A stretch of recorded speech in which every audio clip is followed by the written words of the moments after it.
of Gadjah Mada.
Thank you, ladies and gentlemen. Please be seated.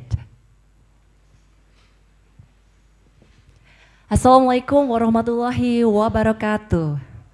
Salam sejahtera bagi kita semua. Shalom, Om Swastiastu, Namo Buddhaya, salam kebajikan.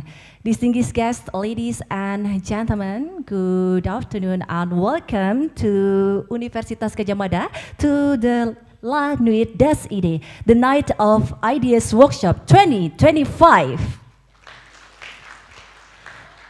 Ladies and gentlemen, as we begin, allow us to extend a warm welcome to each every one of you, both to those who are joining us in person here in multimedia room, and also to those who are with us virtually, as this event is being live streamed via Zoom and broadcast on Universitas Gadjah Mada's official YouTube channel. Allow me to extend a warmest welcome to our special invitees, Honorable First Deputy Minister of Communication and Digital Affairs of Republic of Indonesia, Dr. Nizar Patria, thank you for joining us online. Honorable Vice Rector for Education and Learning of Universitas Gadjah Mada, Profesor Wening Udasmoro, selamat siang dan terima kasih sudah hadir di sini. And also we welcome Director of IFI Yogyakarta, bonjour, Mr. Français Dabang. It's my pleasure to see you again here. And also we welcome deans or representatives, speakers, panelists or moderator, and participants, ladies and gentlemen. On behalf of our dearest hosts, allow us to extend our profound gratitude and sincere thanks to everyone for your participation and your attendance here today. Without your support, this event wouldn't be possible. So for that, let us once again give the biggest applause here.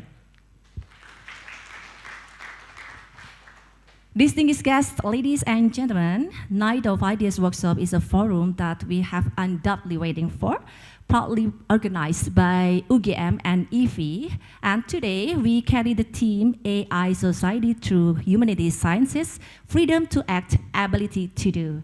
The workshop aims to foster cross-disciplinary dialogue on global challenges by bringing together perspective from technology and the humanities.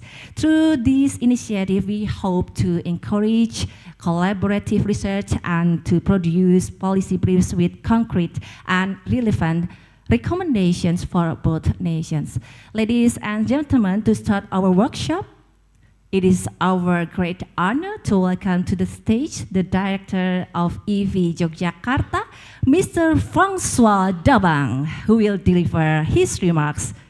Please give a big round of applause to Mr. Français Dabang. Time is yours.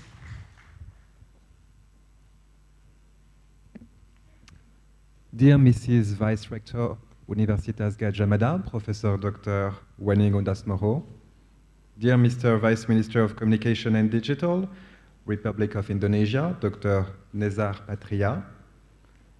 Dear Mr. Director General of Research and Development, Ministry of Higher Education, Science and Technology, Republic of Indonesia, Dr. Fauzan Adziman. Dear faculty members, dear students, ladies and gentlemen, good morning. This is a great pleasure to be with you today for this hybrid workshop organized jointly by Universitas Gadjah Mada and Institut Français on the occasion of La Nuit des Idées. La Nuit des Idées, in English, the Night of Ideas, is an annual event organized in more than 100 countries in the world by the network of Institut Français since 2016.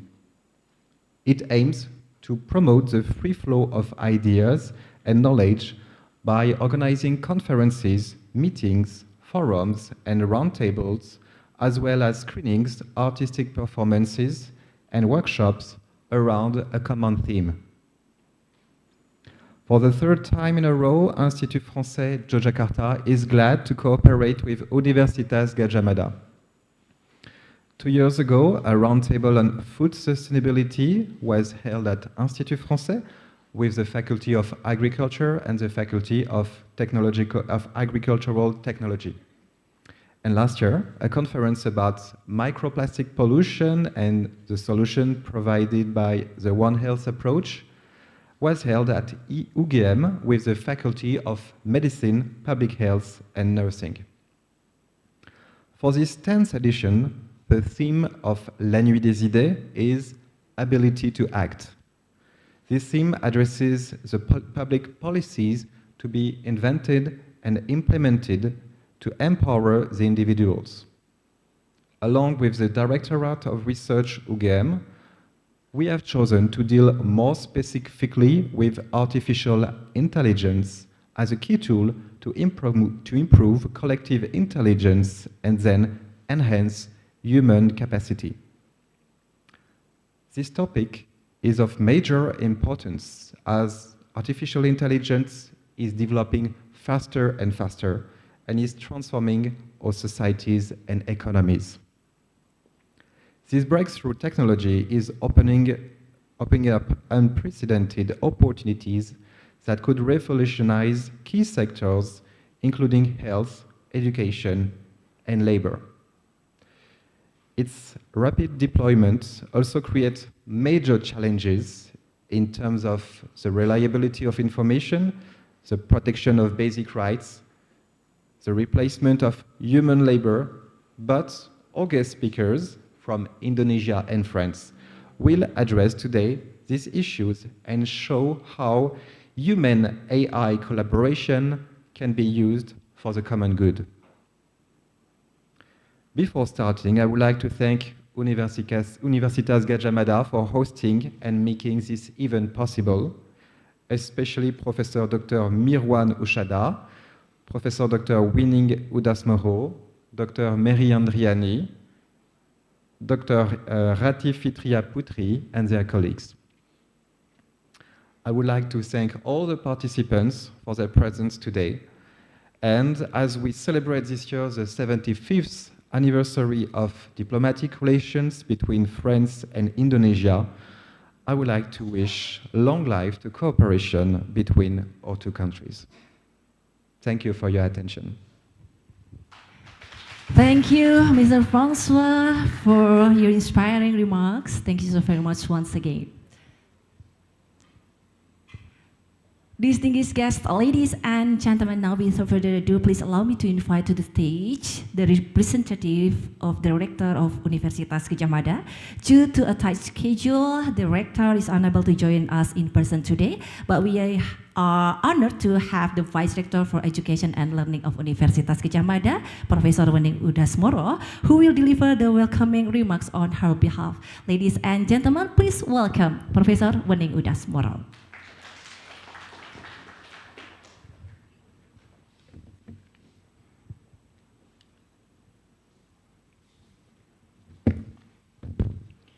Assalamualaikum warahmatullahi wabarakatuh. Salam sejahtera untuk kita semua. distinguished Deputy Minister of Communication and Information Technology of the Republic of Indonesia, Director General of Research and Development of the Ministry of Research and Technology, esteemed speakers from Indonesia and from France, deans, vice deans, and all the representatives of the faculties, representative from l'Institut Français d'Indonésie, all participants, students, lecturers, and all of you who come to this forum.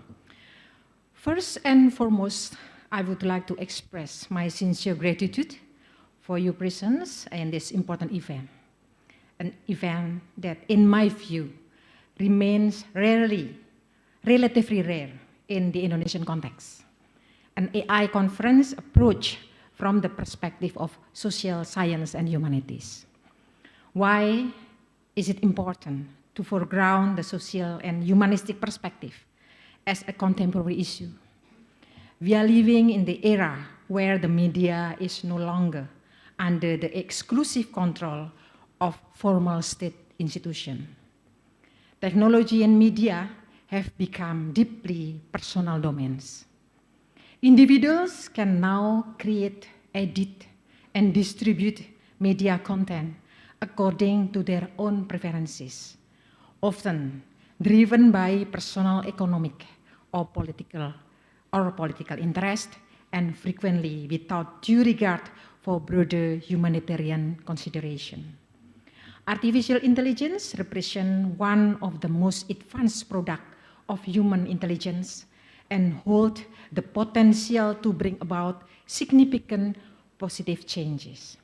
However, if we fail to cultivate a critical awareness and the capacity for internal discernment, AI may also steer the world in a direction contrary to our shared values. This morning's event is an effort to reflect on how as institution, we can meaningfully contribute to the development of AI from the vantage point of the social sciences and humanities. I would like to extend my heartfelt thanks that this event has finally come to fruition. It emerged as follow-up to a meeting I had at the residence of the French ambassador to Indonesia, together with a colleague from several universities, Universitas Indonesia, Institut IPB, Universitas IPB, Trisakti, and also CNRS, Centre National de Recherche Scientifique Prancis. Yeah? I hope this event proceeds smoothly, continues in the future, and enables us to provide direct input to policymakers regarding the dynamics of AI development in Indonesia. Wassalamualaikum warahmatullahi wabarakatuh. Terima kasih kami ucapkan pada Ibu Wakil Rektor Profesor Weneng Udasmoro untuk kesambutan hangatnya. So, ladies and gentlemen, here we have it, inspiring remarks from both IFI and Universitas Gadjah Mada representatives. May the spirit of this collaboration continue to grow and may our future partnerships be ever more successful, meaningful, and enduring. Ladies and gentlemen, now we will proceed with the next agenda, which is a keynote speech from one of our honored invitees. Keynote speech about AI society through humanities sciences. Ladies and gentlemen, please join me in welcoming on screen First Deputy Minister for Communication and Digital Affairs of Republic of Indonesia, Dr. Nezar Patria.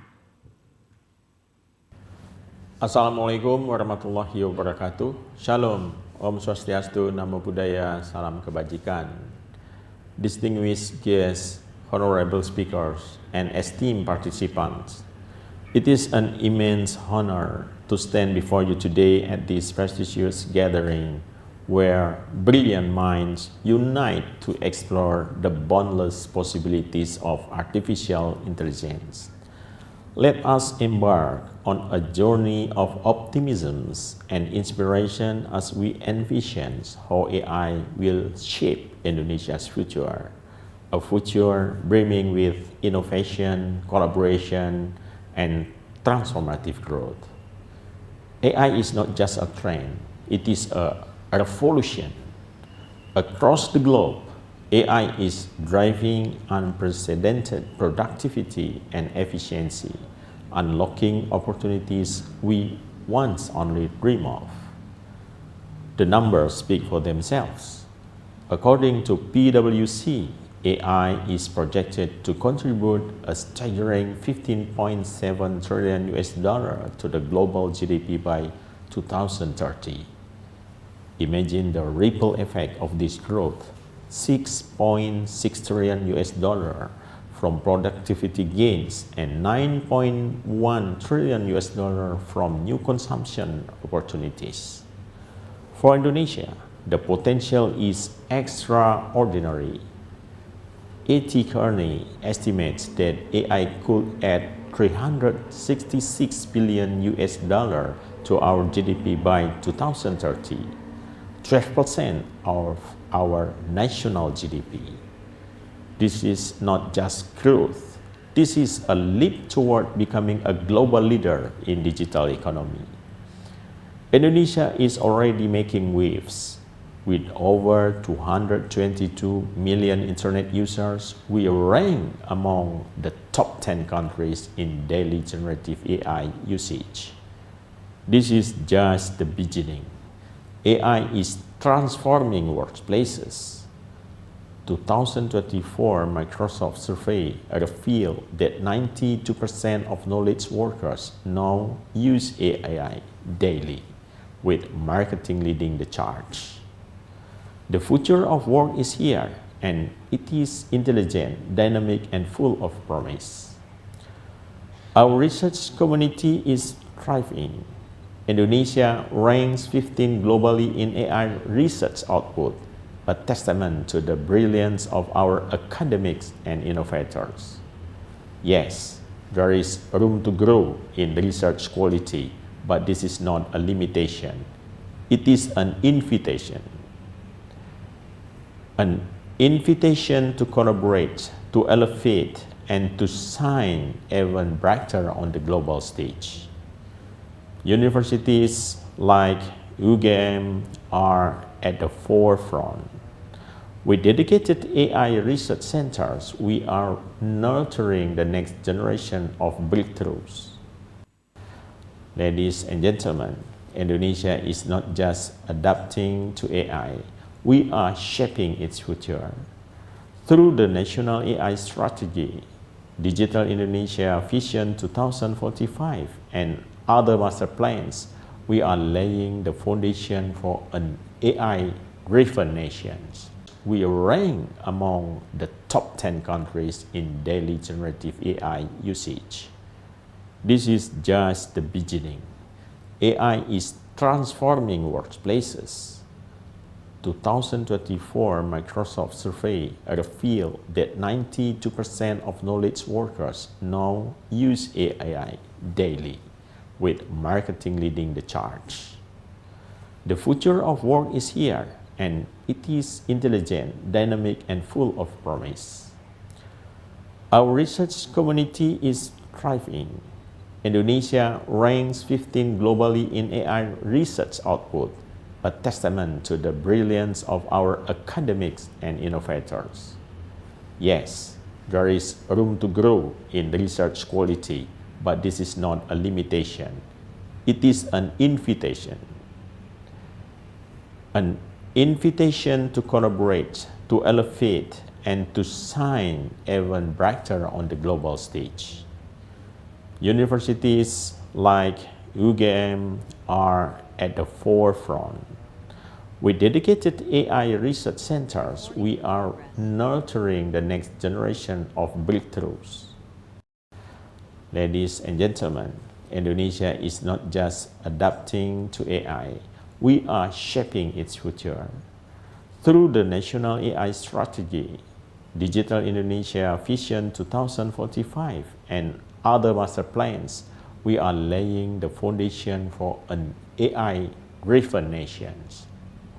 2025 to 2045 National AI Strategy is our blueprint, focusing on innovation, equitable access, and cross-sector collaborations.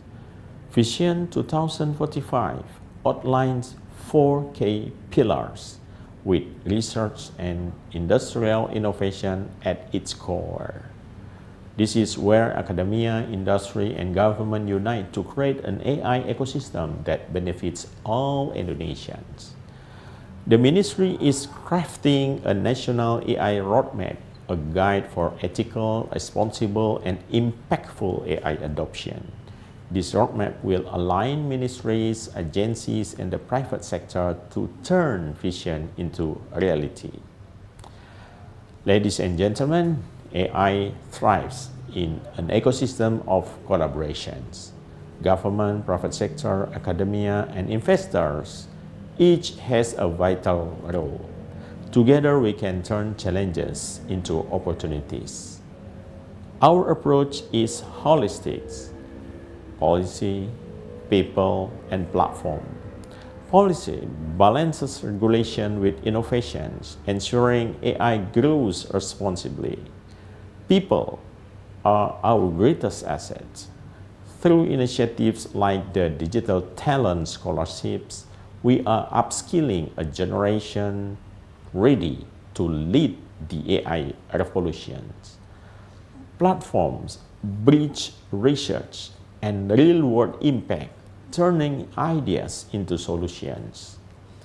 In 2023, we issued guidelines for ethical AI development. This principle ensures that as we innovate, we do so with integrity, inclusivity, and sustainability at the forefront. Universities are the engines of innovations. By fostering research while upholding ethics, we ensure AI serves humanity's highest ideals. The future of AI in Indonesia is not a distant dream. It is unfolding now in labs, classrooms, and boardrooms across the nation. This is our moment. Let us embrace AI with optimism, courage, and a shared commitment to progress. Together, we will build an Indonesia where technology uplifts every citizen, where innovation knows no bounds, and where our collective efforts light the way for generations to come. Thank you. Terima kasih. Wassalamualaikum warahmatullahi wabarakatuh. Shalom, Om Santi Santi Om, Namo Buddhaya.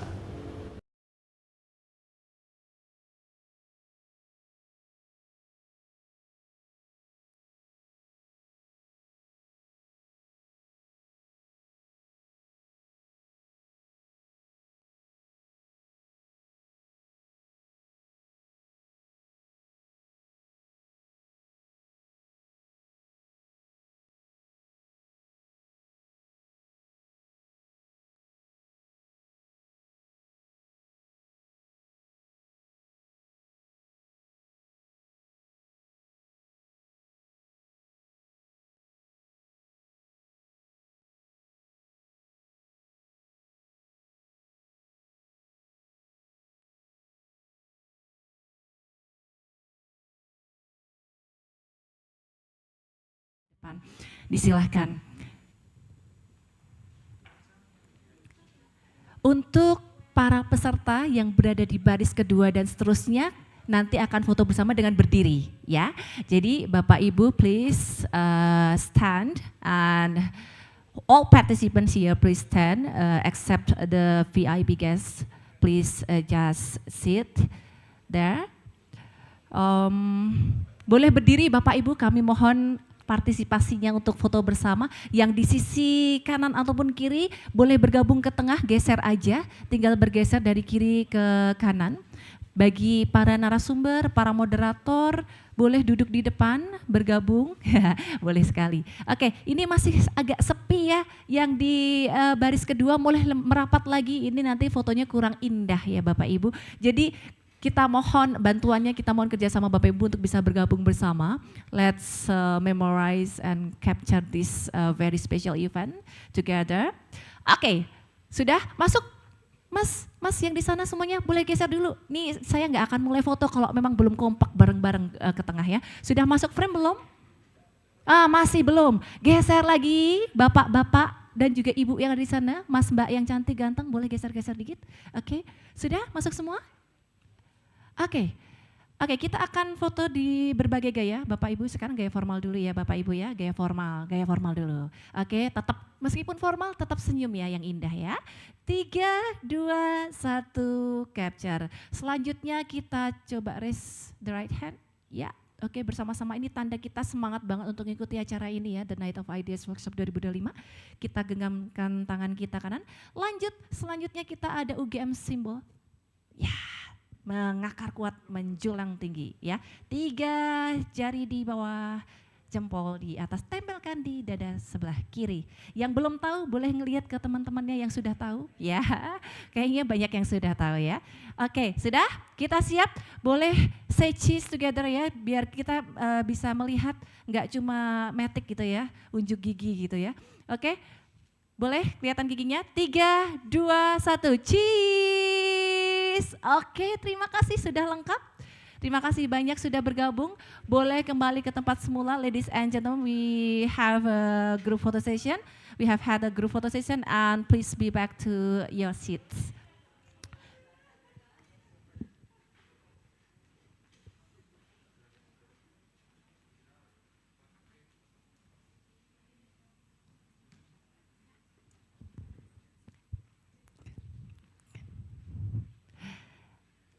Ladies and gentlemen, on this occasion, we are set for what promises to be a very productive and engaging day. Today's agenda includes 2 panel sessions, a focus group discussion, and a closing session.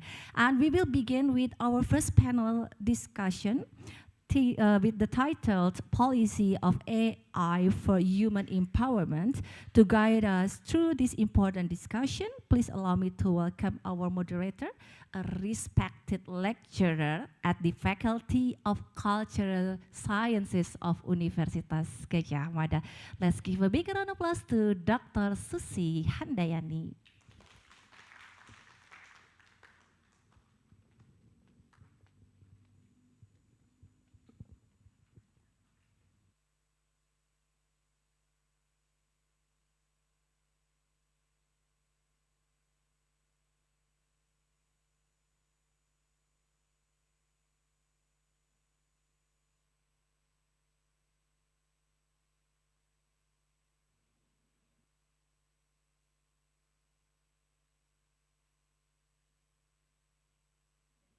Halo, sudah? Terima kasih, baiklah. Selamat siang Bapak Ibu, izinkan saya untuk menggunakan dua bahasa untuk memperkenalkan para pembicara kita. Di hari ini kita punya 2 orang seperti yang terpampang di sini. Bapak Dr. Fauzan Aziman akan menyusul kemudian, tetapi yang akan di urutan pertama adalah Bapak Profesor Bart Lamiroy. Professor Lamiroy, are you there? Yes, Allow me to give here. you a quick give the audience a quick introduction before you start. Is that okay? I'm just checking your audio. Can you hear me? My audio is okay. Para Okay, good. audience bisa dengar Pak Bar? Pak Lamiroy? Oke, baiklah. So, Professor Lamiroy, allow me to give the audience a quick introduction before you start. Jadi kita hari ini mendapat kehormatan mendengarkan presentasi Bapak Profesor Bart Lamiroy sebentar lagi. Beliau dari Rams University dan beliau ini adalah akademisi dari Rams University. Selain itu beliau juga koordinator untuk program AI for You dan beliau juga direktur dari Crestic Research Unit. Banyak lagi posisi-posisi beliau, tetapi 3 itulah yang sekarang sedang beliau pegang. Dan beliau adalah pembicara pertama kita untuk AI untuk for human empowerment. Jadi, Professor Lamiroy, are you ready there? I'm ready, yes, thank you. Okay, so over to you for 30 minutes starting now. Kami persilahkan Bapak Profesor Lamiroy. Give me just a second for me to share my, sorry. Here we go. Can you see the slides on Yes. screen? Yes. Okay, thank you very much. So thank you for having invited me. I'm very honored to be part of this discussion panel and this research moment on the policy of the talk on human empowerment policies, and especially in this thinking through the human sciences within the AI revolution. To start as sorry, I cannot seem to. Yes. So one of the things people you should be aware about is I'm absolutely not legitimate in social sciences and humanities. I am a computer scientist, and I will be talking here as a computer scientist. I'm also not a policymaker, of course, but I hope that through my intervention, I can help and contribute to the discussion of how human sciences can play absolutely a central role in the AI revolution. So globally speaking, the scope of my talk is, well, to share with you my insight on how current AI inner workings are operating. Of course, I'm not going to give you a technical lecture on AI. As a matter of fact, I have been working over the last few years, quite a lot of it with non-computer scientists on AI. So I can share some insight on how my personal analysis, especially about the digital economy and its social impacts, have been evolving over time.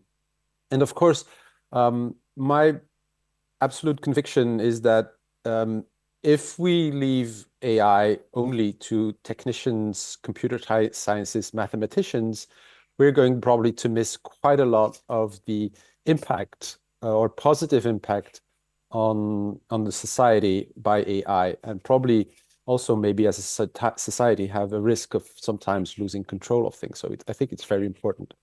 The broader society and all scopes of society take part in this AI revolution.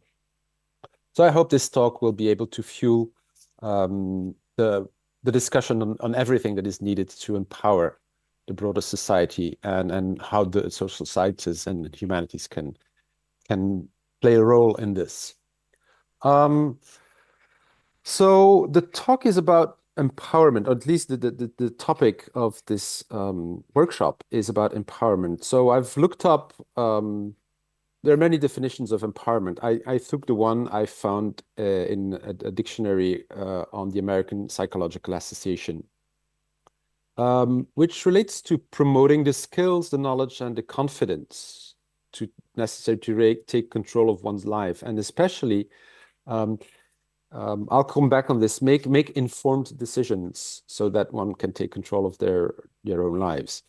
And it's also related to providing the correct environmental support for people and social groups to achieve this. It's not only to give them the knowledge, it's also to make sure that this knowledge can be put into effective work on a broader scale.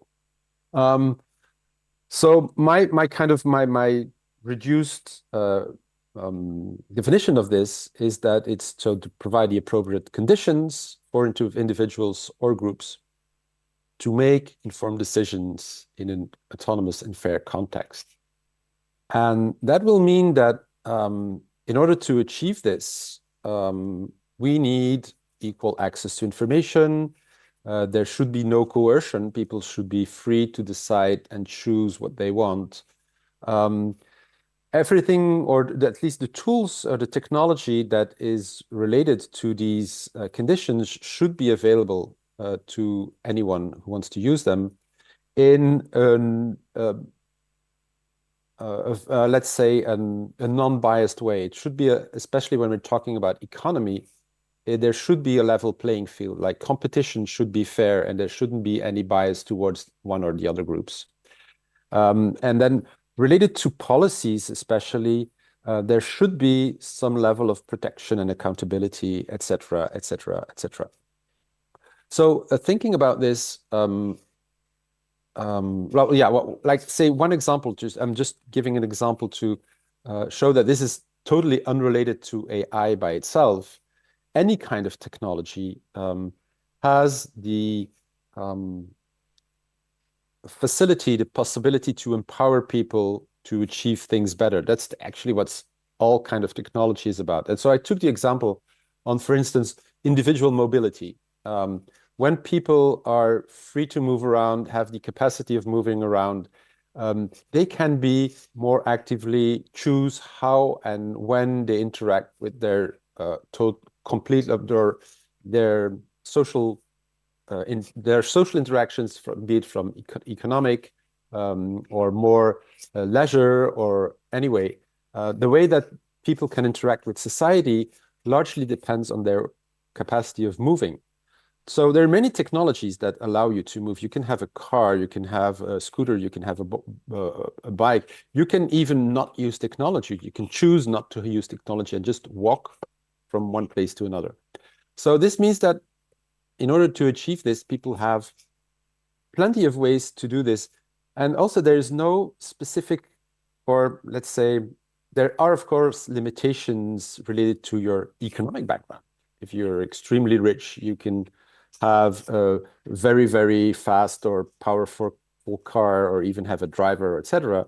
But if you're not limited. You can take advantage of lower cost technology, or even have a policy to have public or private transportation services that take care of this for you. And of course, the policy requires you to have infrastructures, road signs, traffic signs, etc., but also have an education for people how to use this technology in society, like for having training people to the traffic laws, and having them a driver's license that allows them to drive a car, for instance. And then, of course, there are regulations to, like traffic laws, or if you buy a new car, it's probably already verified in some way. It has a homologation through official services that will allow or guarantee you that this car is fairly safe to operate if you use the normal way of operation, etc. And then you can have car insurance, you have law enforcement that allows you to be protected if somebody breaks the traffic laws, etc., etc. So technology allows empowerment, but relies on policies to help you actually, as a society, have the correct way of using, operating, knowing this technology, so that it comes to an empowerment. So the idea here is to take a look into how digital transformations, and then more specifically AI, is potentially going to empower people. So I'm not going to go into science fiction and saying, well, AI will allow people to this, and that. One of the things that we should be careful about, and I think, well, speaking to social scientists, it's obvious that you cannot analyze history as it's being written. You need time to step back, observe how things evolve. You cannot just know at the time things are happening, events are enrolling, what the impact is going to be. The impact is only measurable after a significant amount of time. So what I'll do is, first off, look at what empowerment has come in the digital age. At least, again, I'm not a historian. I'm just a computer scientist, having observed my personal ecosystem and the society I live in. I would gladly discuss with actually experts in current history, or economists or sociologists, proving me wrong. So I'm sorry if I take shortcuts of it. This is a personal analysis. But let's say I've identified like 3 major phases in the digital age. The first one is what I call legacy digital. That's what digital and computer science and the technology has brought since let's say the 1950s until roughly the turn of the 21st century. So digitalization has had a significant Professor? impact. Yes. Hello. Would you be able Yes. to click the full Oh. slide? Oh, sorry. Yeah, I didn't see. all right. I didn't notice this was in Hub. Thank you, Is this Professor. better? I'm Yep. sorry. Thank you, Professor. So if we look at the history of computers, how computers have diffused, have been used in society, there has been a very strong evolution that ended up at the end of the legacy era, opening up to the whole movement of open source evolution, saying that like most of the software that people are using now is open for scrutiny. People can look into it and see how it works. You can even have, there are whole communities that develop software and that make it available to the broader society. You don't have to actually buy, or you're not obliged at least, to buy proprietary software. And this was also made available through the arrival of internet that actually revolutionized access to information, etc. Mobile has done quite a lot as well at the turn of the 21st century. But this was also made available, possible by the fact that society by itself educated people more and more into digital literacy. That doesn't mean that everybody in the society has to become or had to become a computer scientist to understand things. But in curricula, in general education, it became obvious that digital literacy was a leverage to empower people actually take advantage of the digital revolution. But then there's something that happened in around, well, I've kind of arbitrarily took the date 2007. 2007 is a key date in digital technology because it was the arrival on the market of the iPhone and the revolution that was brought through smartphones in general, because the year after there were other smartphones that were marketed. But that started actually, that was a kickstart for the digital economy. It already, sorry, the data economy, excuse me. It was already present before that, but it's kind of a key moment. Because what happened is that data became more and more important rather than software or hardware. It wasn't not so much about making products. It's how do you control the products, how you control the consumers on that. And that required, for instance, at least in Europe, but in other areas in the world as well, to strongly regulate. And the GRDP is one of these regulations on a continent basis, in Europe at least. And then 2022, that was the shockwave when OpenAI released the first version of ChatGPT. And this is what we've been living. I mean, this has been going so fast. It's only like 2022, right? It's only barely 3 years ago. So it's staggering how fast things are evolving. So in the first era, this legislative digital age, you had like usually one tool and one task. You had one specific software or hardware apparatus. And the whole thing was about automation. It was humans who were defining what processes they needed to control, how software was written to automate these controls. And so the levers to empowerment were actually the awareness and the mastery of the tool. So if you know that a tool existed, how it worked, you could become an expert in it and operate it. It's fairly the way most technology has worked in the history of human evolution.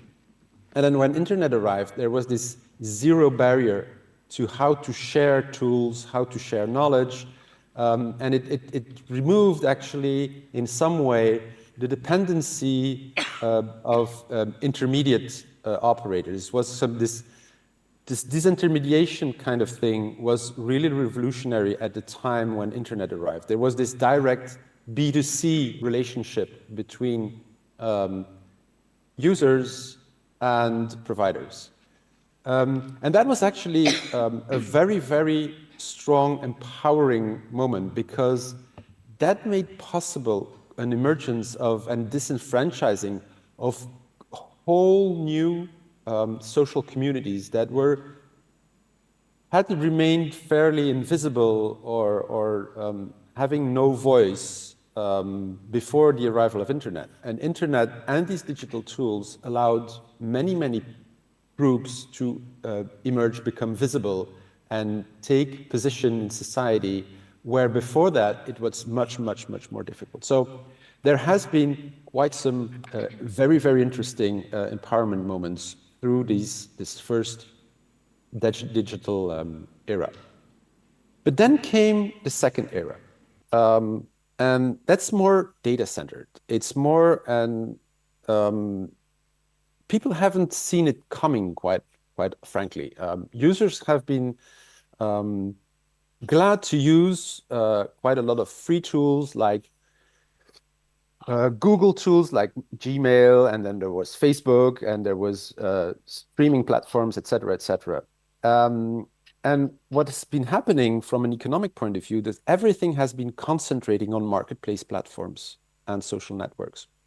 And this gave rise to what we know as the GAFAM and NATO strongholds.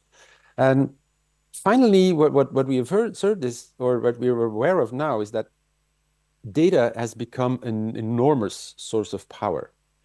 And it's starting to become a little bit ambiguous where it comes to empowerment. Of course, social networks are very, very interesting to communicate. And platforms like Amazon are hugely interesting when you want to actually have broad access to consumption goods. And tools like Uber, for instance, et cetera, gave a new way for people to work in a less constrained way, or at least that was the appearance of it. But what happened actually is that you actually have to go through those platforms. And they have had this impact of what I call winner, well, I'm not calling this by myself, but the winner takes it all kind of approach, where suddenly only a very, very few number of operators are able to actually provide the services. You're kind of constrained. There is a coercion or a constraint for consumers or users to actually go through those platforms. And so what happens is the added value, the empowerment lays in three different tiers. The zero tier is just the citizen consumer. Consumers and citizens are starting to merge into one thing. They're kind of coerced into provide their data in order to get access to services.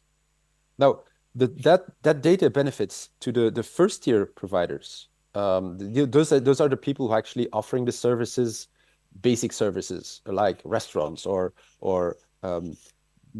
production goods or information sites. They provide you a service, you get access to it, and in exchange you provide your data so that they can have interesting business insights and can develop customer service, added value to their tools, et cetera, et cetera. But what it's much, much less visible is that in order to do these first-tier data or service providers have to work with the marketplace owners, be it Facebook, be it Uber, be it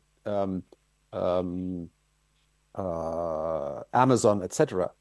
And there is where there's a very, very significant power shift, because these marketplace owners, they have access to consolidated global data insight, providing a very strong capability of society-wide behavior and social analysis. And this is something that then be leveraged into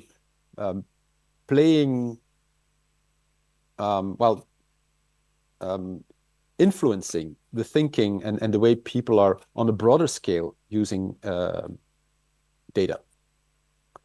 So in order to kind of help people, so the empowerment, of course, still exists. People are quite free to use these tools to create businesses, for instance. One of the things, I'm opening a parenthesis here, when we talk about human sciences and AI and digital, very, very often we're talking about economics and how this is creating added value for society and how this is creating growth and economic welfare.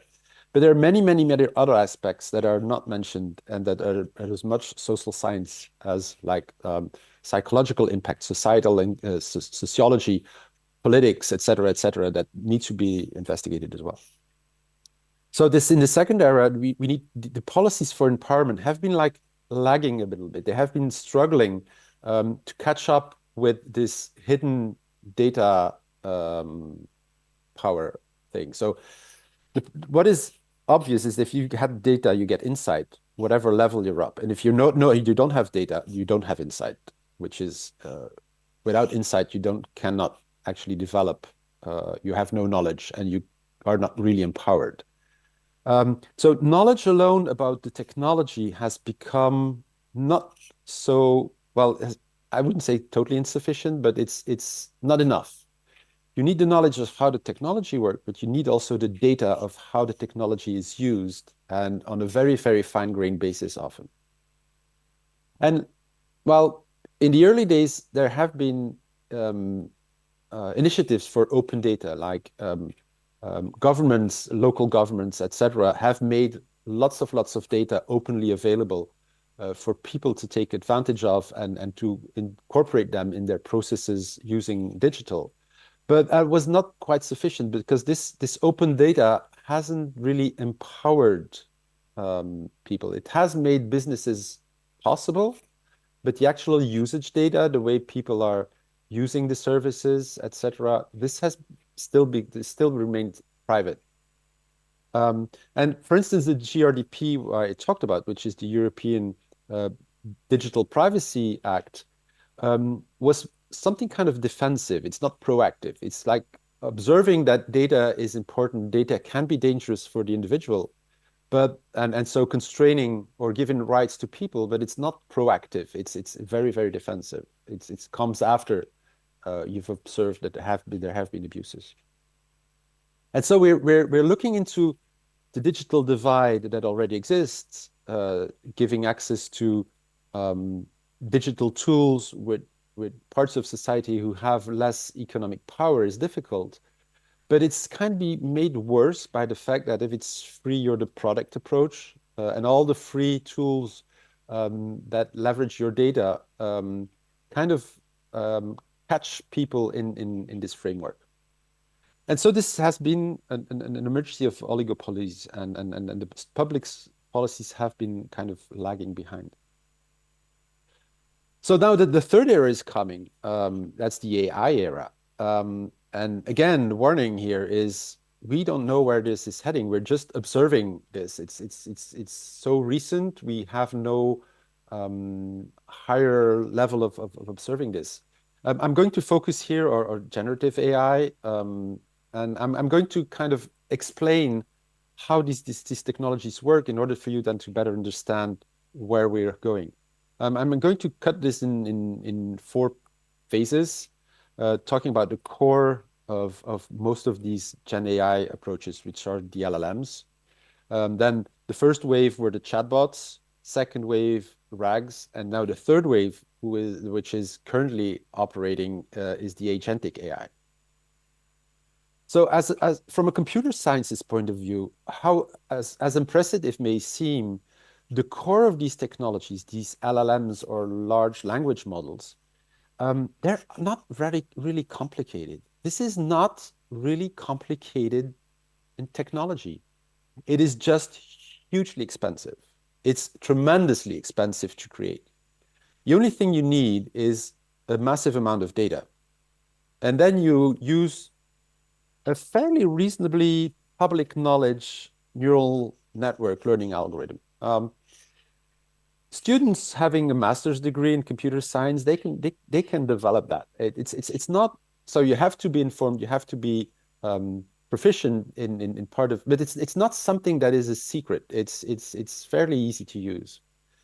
But it's not only the massive data you require. Then you use a massive computing power that ends you giving what we call these LLMs, large language models. So from a theoretical point of view, this is fairly democratic. I mean, the technology is available, accessible to anyone. There's no really any hinder of developing using it. However, it's fairly economically inaccessible to most of the average people. You need large corporations to actually have the massive computing power to do it and have the massive amount of data to actually create them. So what is in these LLMs? You've probably heard about them. They're all over the news. They are some synthetic representation of the huge amount of provided learning data. It's some kind of condensed way of representing all the data that has been given to it. It's purely statistical, mathematical representation of the data. And the way the result of it is that these large language models somehow, that's why they are called language models. They capture the inherent structure of language. So in some sense, the system knows what language looks like, how it's articulating words with meaning, and how several ways of putting words together actually, it's not that it makes sense, but that's how words articulate one to another. And by doing so, somehow also captured some of the underlying factual knowledge of the contained data. So it knows about, let's say, Albert Einstein, and it knows about countries, and it knows about people, and it knows about, but that is some kind of byproduct. The actual role of the LLM is to know how language works. And so from a computer science point of view, an LLM is something really stupid. You give it some text, you throw it at this algorithm, which is called the LLM. And it will say, well, given everything I've seen, everything I've learned, if I would kind of find this text in the wild, it would probably be followed by this next word. So it's given its learning context and the text you're giving it, it kind of say, well, most certainly the next word that will come out makes sense is this one. And it will make, so it's called autoregressive. In an autoregressive way, you give it some text and it will predict the next word. And then you give it the text plus the word it has predicted, and it will predict the second word, et cetera, et cetera. And in this kind of iterative way, it just constructs text. So because they are so costly to train, so to create, you don't create them all the time. You create one once, and then you kind of try to use it to the maximum of its abilities. And then if it's over, you have to retrain it. So people have been making available these foundation models like BERT, GPT, Llama, Mistral, whatever. And so LLMs, they just blurt out words in a linguistic coherent way, but they don't know what truth is. The only thing they know is this the best statistical fit to my training data. And for instance, they cannot do calculus. They know 2 and 2 make 4 because somewhere they read it before and it sounds well, but it's not like they do the actual calculus. Once you have that, I'm going to speed up a little bit because I'm seeing that time is counting. The first thing that has been coming as a tool were chatbots, and chatbots are just LLMs that were already trained. So these foundation models that you put into another environment that helps them mimic conversation. So it's not just about text; it's about dialogues, question answering. And they will not just blurt out words. These words are going to be constrained so that it looks like a conversation, that they are socially acceptable. So you're not wanting to be insulting, or et cetera, et cetera. and that they fit a role-playing context. And what is socially acceptable, or what is a conversation of what is role-playing, is not explicitly giving. It's just the system has been provided with multiple good and bad examples, and it has by itself learned what are good and bad examples. So again, there's no knowledge of truth. It's just, again, statistics. And by doing so, people have discovered that conversation, knowing how a conversation works, looks very much like reasoning. And this is what has been seen in current AIs that start to be capable of some form of reasoning. The problem here is who gets to define what is appropriate or not. Given your social background, given your geographical background, your religious background, your economic background, whatever, your education, your gender, whatever, what is socially acceptable can be very different from what somebody else finds socially acceptable. Somehow, somewhere, there have been humans decided this is good, this is bad. But if we had taken other humans, they might have decided that other things would have been good or bad to make these chatbots. So this is already something that is very interesting to look into. The problem with this is that all of this is pre-trained, it's fixed. Once your chatbot is operating, it doesn't learn anymore. It just blurts out the same thing. And since it doesn't know what actual truth is, it can put up some hallucination, kind of invent things because it sounds well, it looks good, but it's not something like truth. And it also doesn't recollect the original data where it's learned on. Data exposition is possible. It sometimes takes out things that were in the training data, but it cannot trace back to how it learned this. So LLMs are very, very, very, very good at relate structure to meaning, and a numerical expression of meaning, so that through these embedding things, you can have a relationship with what is written and what it actually means. And so what they're very, very good at is what is called sequence to sequence, where you give it an expression, some text, it transforms it into meaning, and then it's easy for an LLM to re-express it in another form having the same meaning. And so there's awesome tools for summarization, translation, etc. Meaning doesn't mean truth. It's what it's learned as things looking good. So I'm speeding up. What came after that were RAGs, retrieval augmented generation tools. They try to reduce hallucinations, relate generated text to verifiable sources, and injecting new knowledge after the LLM was fixed. You could add actually new knowledge using RAGs.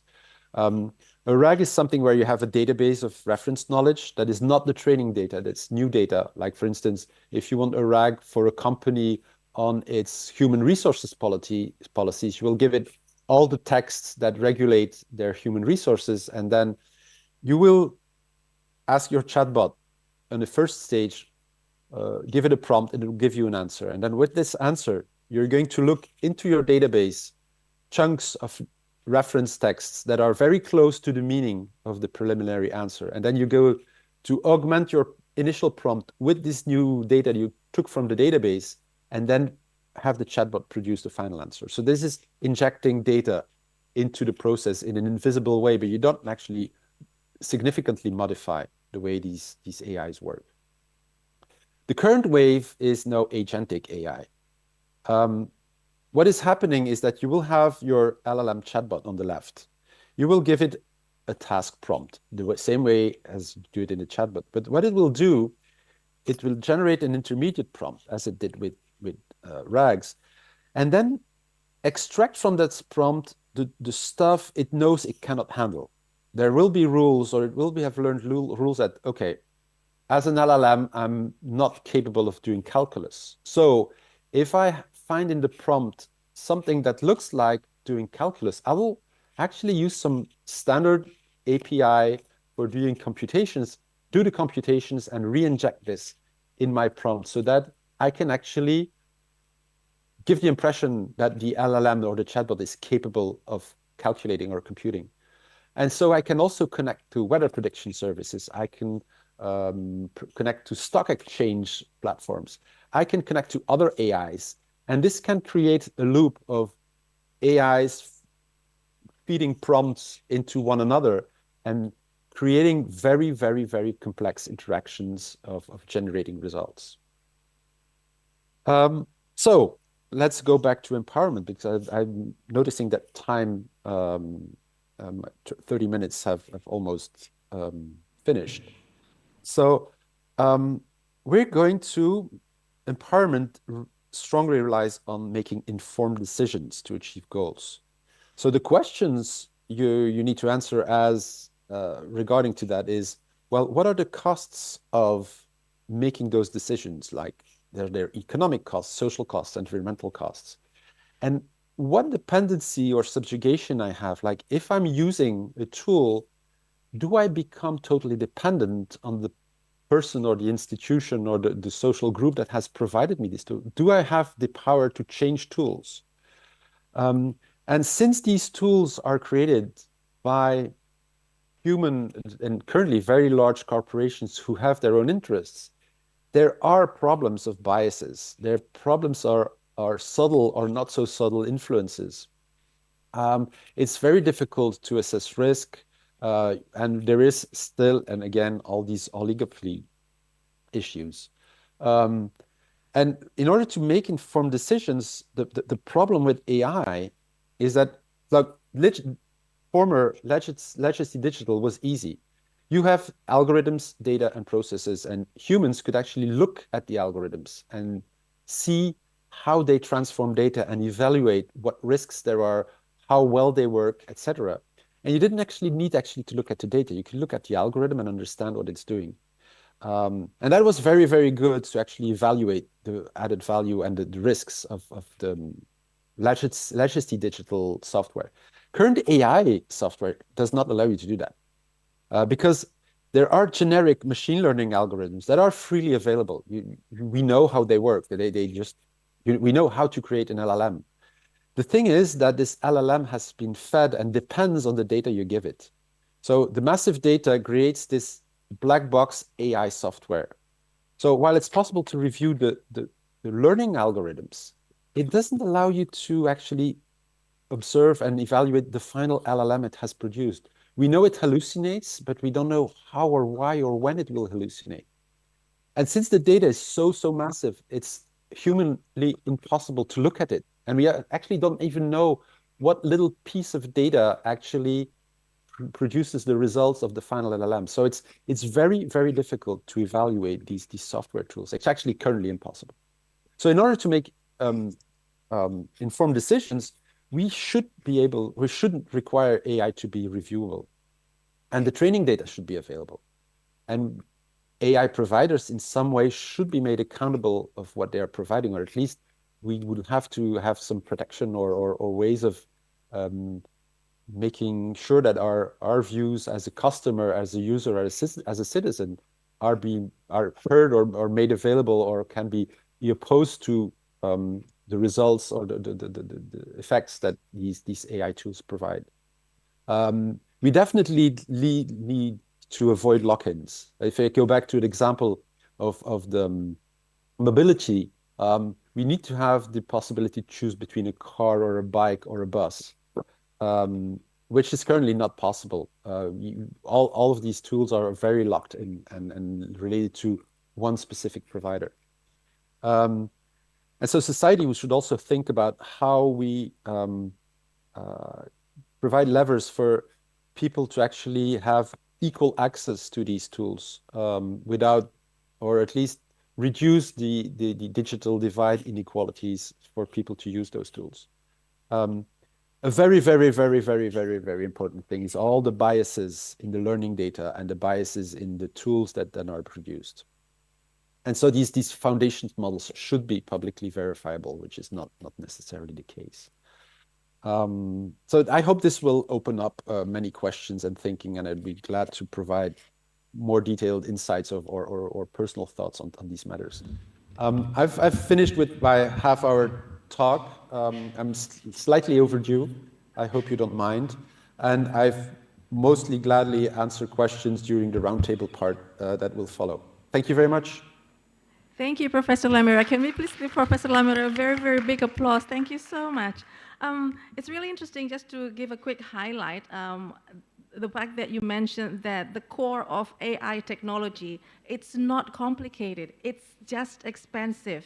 And considering that you mentioned that we do not have a level playing field, how do we actually gauge the massive amount of data, which is impossible to look at everything? Plus, who will actually insert the idea, the notion of truth into that massive amount of data? I guess that's our homework. But before we continue, can I just quickly look at the committee here? Do you want to continue with the Q&A? Do we continue with Dr. Oke, baik, kita akan melanjutkan kepada pembicara yang berikutnya, yaitu Bapak Dr. Fauzan Aziman. Bapak, just checking your audio, can you hear us here? Yes, I can. Can you hear me? Iya, baik Pak. Sebelum kita mulai, Makasih. mungkin memperkenalkan sedikit bahwa Bapak Dr. Fauzan Aziman ini, beliau adalah Direktur Jenderal Riset dan Pengembangan di Kementerian Pendidikan Tinggi, Sains dan Teknologi Indonesia. Mungkin sedikit biodata beliau menyelesaikan S1-nya di ITB, kemudian beliau selesai S2 di Tokyo Institute of Technology, dan kemudian PhD beliau peroleh di Swansea University di UK, dan beliau juga telah melaksanakan postdoc di University of Oxford. Begitu. Selamat datang Pak. Akhirnya Bapak bisa hadir di sini. Mungkin untuk tidak berpanjang-panjang, Bapak Dr. Fauzan Aziman, saya serahkan kepada Bapak untuk memulai selama 30 menit. Over to you, Pak Dr. Fauzan Aziman. Terima kasih, Bu. Saya share slide saya.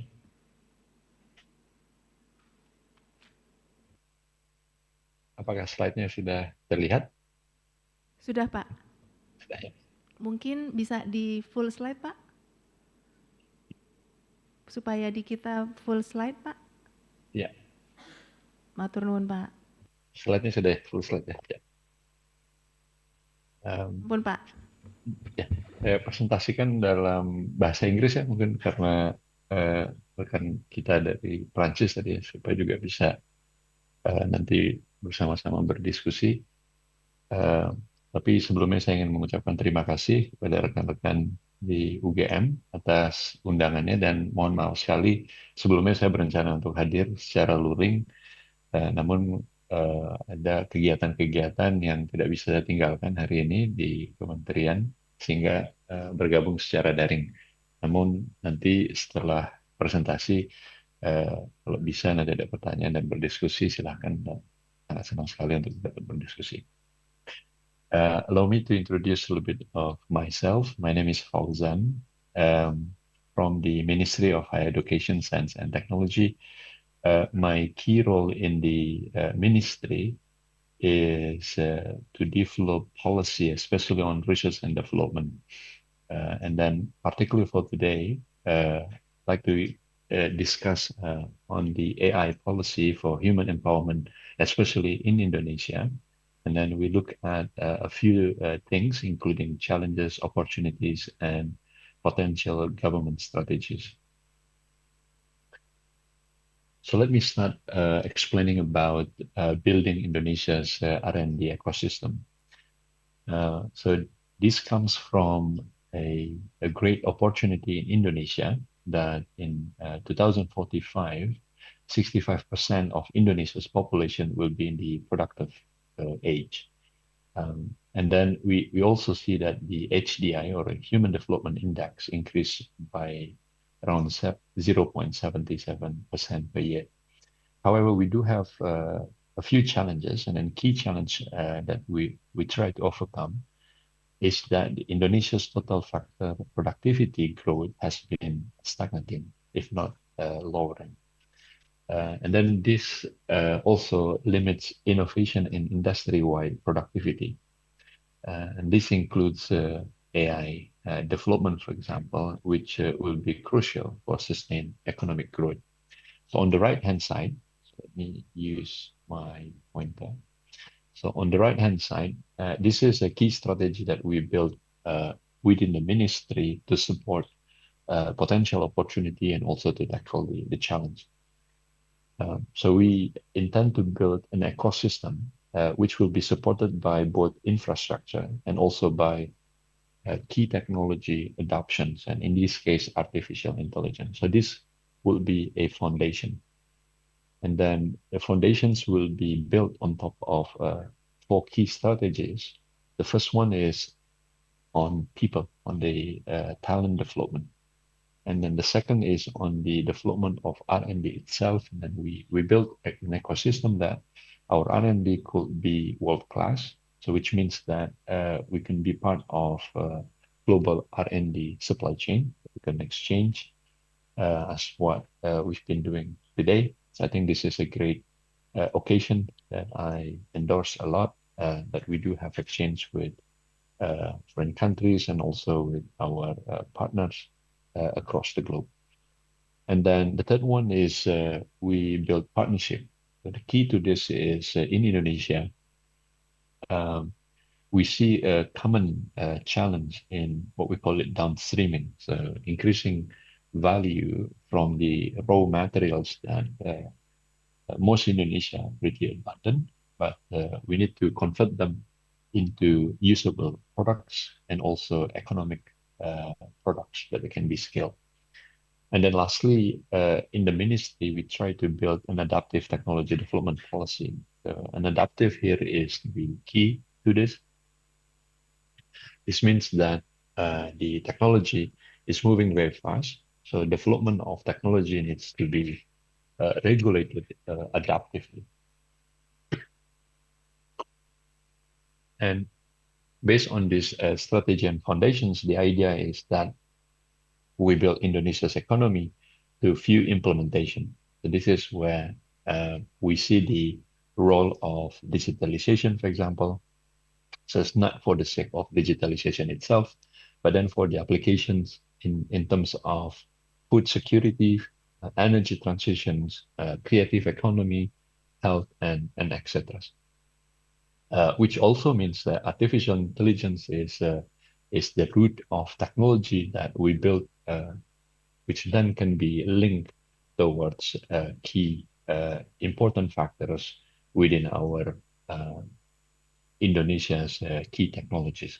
Speaking about Indonesia's key R&D technologies, so we are transforming our potential in growing our R&Ds, especially in a few key sectors. So this is also supported by the central government through what we call Astacita, so the 8 mission of president and then the vice president. And then some of those are listed here. So key one is renewable energy. So renewable energy in the sense that in Indonesia, we are trying to achieve around 25% of renewable energy by this year, but we haven't really achieved that number. So there is a concerted effort to improve that. We are also focusing ourselves to build agriculture technology for food security and then food resilience program. This could be through development of precision farming, digital agriculture.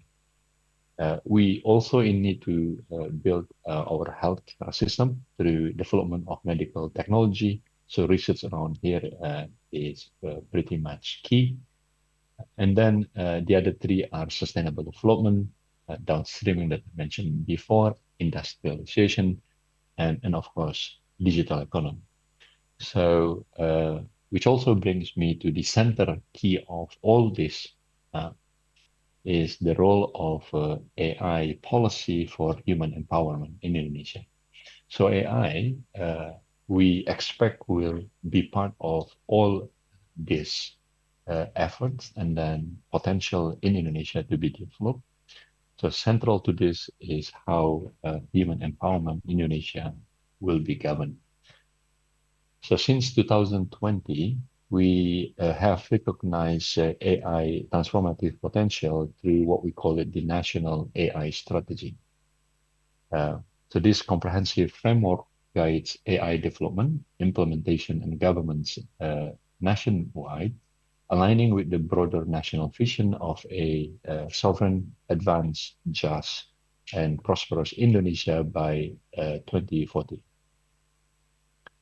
On top of this, what we try to see is that research and development is not only for the sake of development of research for developing topics or simply product, but we also try to transform so that research can also be based on challenge. And then one of the challenges is AI, ICT, and automation. So there are 5 sectors here that we built through a sovereign wealth fund recently announced by the president called Danantara. So, which also means that there is a quite massive investment that we plan in the fields that we see here. But we try to encourage global collaboration to improve our national competitiveness through world-class research quality. So which means that on the context of AI development, we see AI potentially to help solving problem, and then also to sustainably help the growth of our economy. And then in the future, our target is that research-driven economic transformations can also be achieved. So these all are more or less the aim that we are after of using AI and then embed AI within our R&D, because there's an aspect of AI as user and also there is aspect of AI as developer. So we try to build both within Indonesia. Now, we also understand the importance of comparing global AI policy and our AI policy. So this study, we've been discussing with a number of experts within Indonesia and also invite a few experts overseas. So earlier before we had as well some inputs or presentation from our counterpart partner overseas. So I think this benchmarking process something that we should continue doing. So there are 3 potential policies that we can learn from. The first one is from OECD AI principles, updated in 2024. So this promotes innovative and trustworthy AI that respect human rights and democratic values. So it's pretty obvious here that AI policy need to attach empowerment of human rights and democratic values, and also emphasize inclusive growth, transparency, robustness, security, and accountability. While UNESCO, its first global framework for ethical AI use adopted by 193 member states, so pretty global, underscores protection of human rights, dignity, transparency, fairness, and human oversight. And EU AI Act, based on risk-based regulation, categorizing AI applications based on potential impact, imposes stricter requirements on high-risk systems to ensure safety and compliance. So, so Indonesia can draw essentially valuable lessons from these international frameworks. And then the UN Secretary General has calls for greater collaborations to ensure AI further development and bridging the gap, which comes to our strategy to build relationship with our partners across the globe by providing co-funding to build studies that we can fund together with our partner countries. So if there is any potential that we can explore around this area, please do let us know. Now, we also see that it's important that we align ourselves with a few countries that with similar or socio-economic contexts, they're of relevance. And then this emphasizes the importance of national AI strategies aligned with local priorities. So this means that we don't need to completely copy any other countries' AI policies. We need to build one, which is the national AI strategy, but it has to also align with local priorities. So it's important that we understand our local priorities. Now, in terms of priorities, I can see a few examples in Indonesia that AI opportunities can be seen as something that we can invest on. First one is on education. So in education, we see, for example, these three parts. The first one is on personalized learning. So AI can help to provide tailored educational experiences. So this could improve our educational system. And also AI can bridge digital divide by extending quality education resources to remote and underserved population across Indonesia. This is something that we build together by also building infrastructures, for example, nanosatellite, constellation of nanosatellites that may help, and also the use of our national satellites to help remote areas can access educational resources, and this can be helped by providing data so that students can access educations and then ask questions, get answers directly through an AI ecosystem. So without providing one-to-one teacher and student relationship, which could be expensive, so AI can also lower the cost of extending our reach for our education in Indonesia. The third one is workforce development. I think this was also explained before, that AI would help our digital literacy, and then this could then cultivate skills for the digital age. Revolutionizing AI through an adaptive platform is something that we are building as well at the moment in Indonesia through a few partnerships. As we understand that it's important to build a skilled workforce ready for the AI-driven economy. So this is the trajectory that we are aligning. And then we also understand the long-term benefit for countries' intellectual capital and global standing. So there's no doubt that AI in education is important, and then this would have the empowerment of human in Indonesia.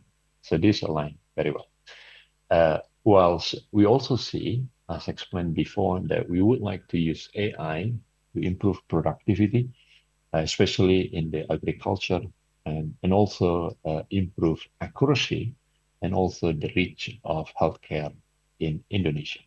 So we recently organized a focus group discussion titled AI in Health.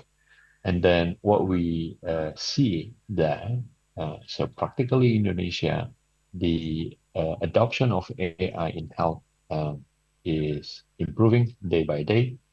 So the Ministry of Health working with us to improve this through the human talent development, R&D, and also global supply chain strategy, which means that we also develop our local technologies, supporting our local priorities, as mentioned before, and these include to enhance diagnostic and early disease detection, personalized treatment, and also improve operational efficiency. In agricultural, AI can be used to improve precision farming, crop monitoring, and then supply chain optimization for food security. Now, the establishment of AI, especially if we can build AI centers, something that we need to be cautious about, but then we need also to be careful in building centers like this.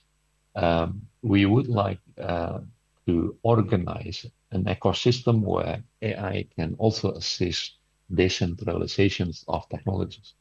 So decentralization means that we don't need to build expensive big data centers, for example, that we can spread around the country. But then can collaboratively build and contribute to human empowerment by essentially improving access to essential services to enhance quality of life. So the link between empowerment of human and also the technology development, we see as something that we need to build in parallel in all these sectors. And in this case, as examples, I put healthcare transformation and agricultural advancement.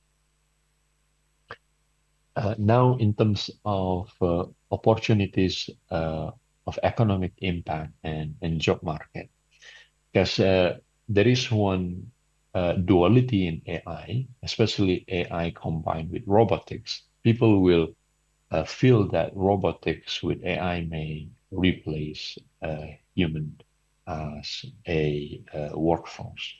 So we do see that as a threat, of course. However, we also see on the other hand that AI could expect improving significant impact on the job market. So this would involve availability of new roles requiring digital skills such as AI specialists, data analysis, and machine learning engineers, among others. And this could improve more than 1 million digital skills targets. So we are lacking of digital talent every year in Indonesia in the range of 600,000 people need to be educated. This is data from our Ministry of Digital and Communications. So we do need to improve more on this, which also means that there are more opportunities around here. And that will enhance productivity. So productivity and AI, they go long side by side. So we also see that AI will play a vital role in fostering financial inclusion by extending essential services to underserved communities. So for example, to 3T in Indonesia, that areas with underdevelopment and also with the requirements to improve social and economic in the remote areas. We also see that AI may create new economic opportunities. So this is something that we may or may not directly observe, especially for women-led businesses. The reason of this, as AI more approachable, people can work from everywhere. And also for marginalized populations. So AI can help empowerment, not only specific target of group of people, but also it may help to distribute the fairness in terms of economic opportunities. So we hope that that may help to tackle key problems in Indonesia, where anything that we have in Indonesia, usually it is site specific. So the site specificity of problems in Indonesia could probably be helped by the availability of AI technologies. Now, key challenges that we are working on. So digital literacy gap is still massive. We do have infrastructure limitations. We still have also ethical implications, especially on the accountability. So a need for human-centric approach still there. And then last but not least, the data privacy and security. So cybersecurity challenges, this includes data breaches and ransomware attack. So despite the vast opportunities, Indonesia faces several significant challenges in implementing AI for human empowerment. So we do need a comprehensive and strategic approach from us, the government, working with private sector and civil society. So this is something that we're thinking. So we would like to invest more in the foundational pillars. We would like to cultivate innovation ecosystem, as explained, through R&D programs and then partnership and also funding that we are working with the Ministry of Finance, and we would like, as a basis of the technology development in Indonesia is to foster inclusive development. And then in Indonesia, this is pretty much key, not necessarily for every country. This is also driven by the fact that we are an archipelagic nation with more than 17,000 islands. So we need to effectively harness our AI for human empowerment by building a comprehensive program targeting all segments of society. And then we also expect that any collaborations will be core of development of AI. So no countries this day will be able to build their own AI system by itself. There might probably some, of course, but then most may not. So we need to work together through government leadership, working with academic institutions, in this case with UGM. So University Gadjah Mada, I can see that is driving towards state-of-the-art technologies, but also keeping the local priorities as the soul of the university. So this is something that we really appreciate. We also would like to endorse more and more private sector involvement in this, and also by working with society. This is including to advocate ethical AI use, especially to represent community interests and ensure inclusivity. Now, towards the conclusion part of my presentations is that to be successful in our AI implementation for human empowerment, we do require strong collaboration. So we endorse strong collaborations. And then in the government, we endorse this through few programs, and that include sending scholarship students overseas, and also to prepare some mobility funding for researchers. And also we are building a few new programs that we plan to launch end of next week. So please expect a few announcements from us that we hope to build more ecosystem around this area.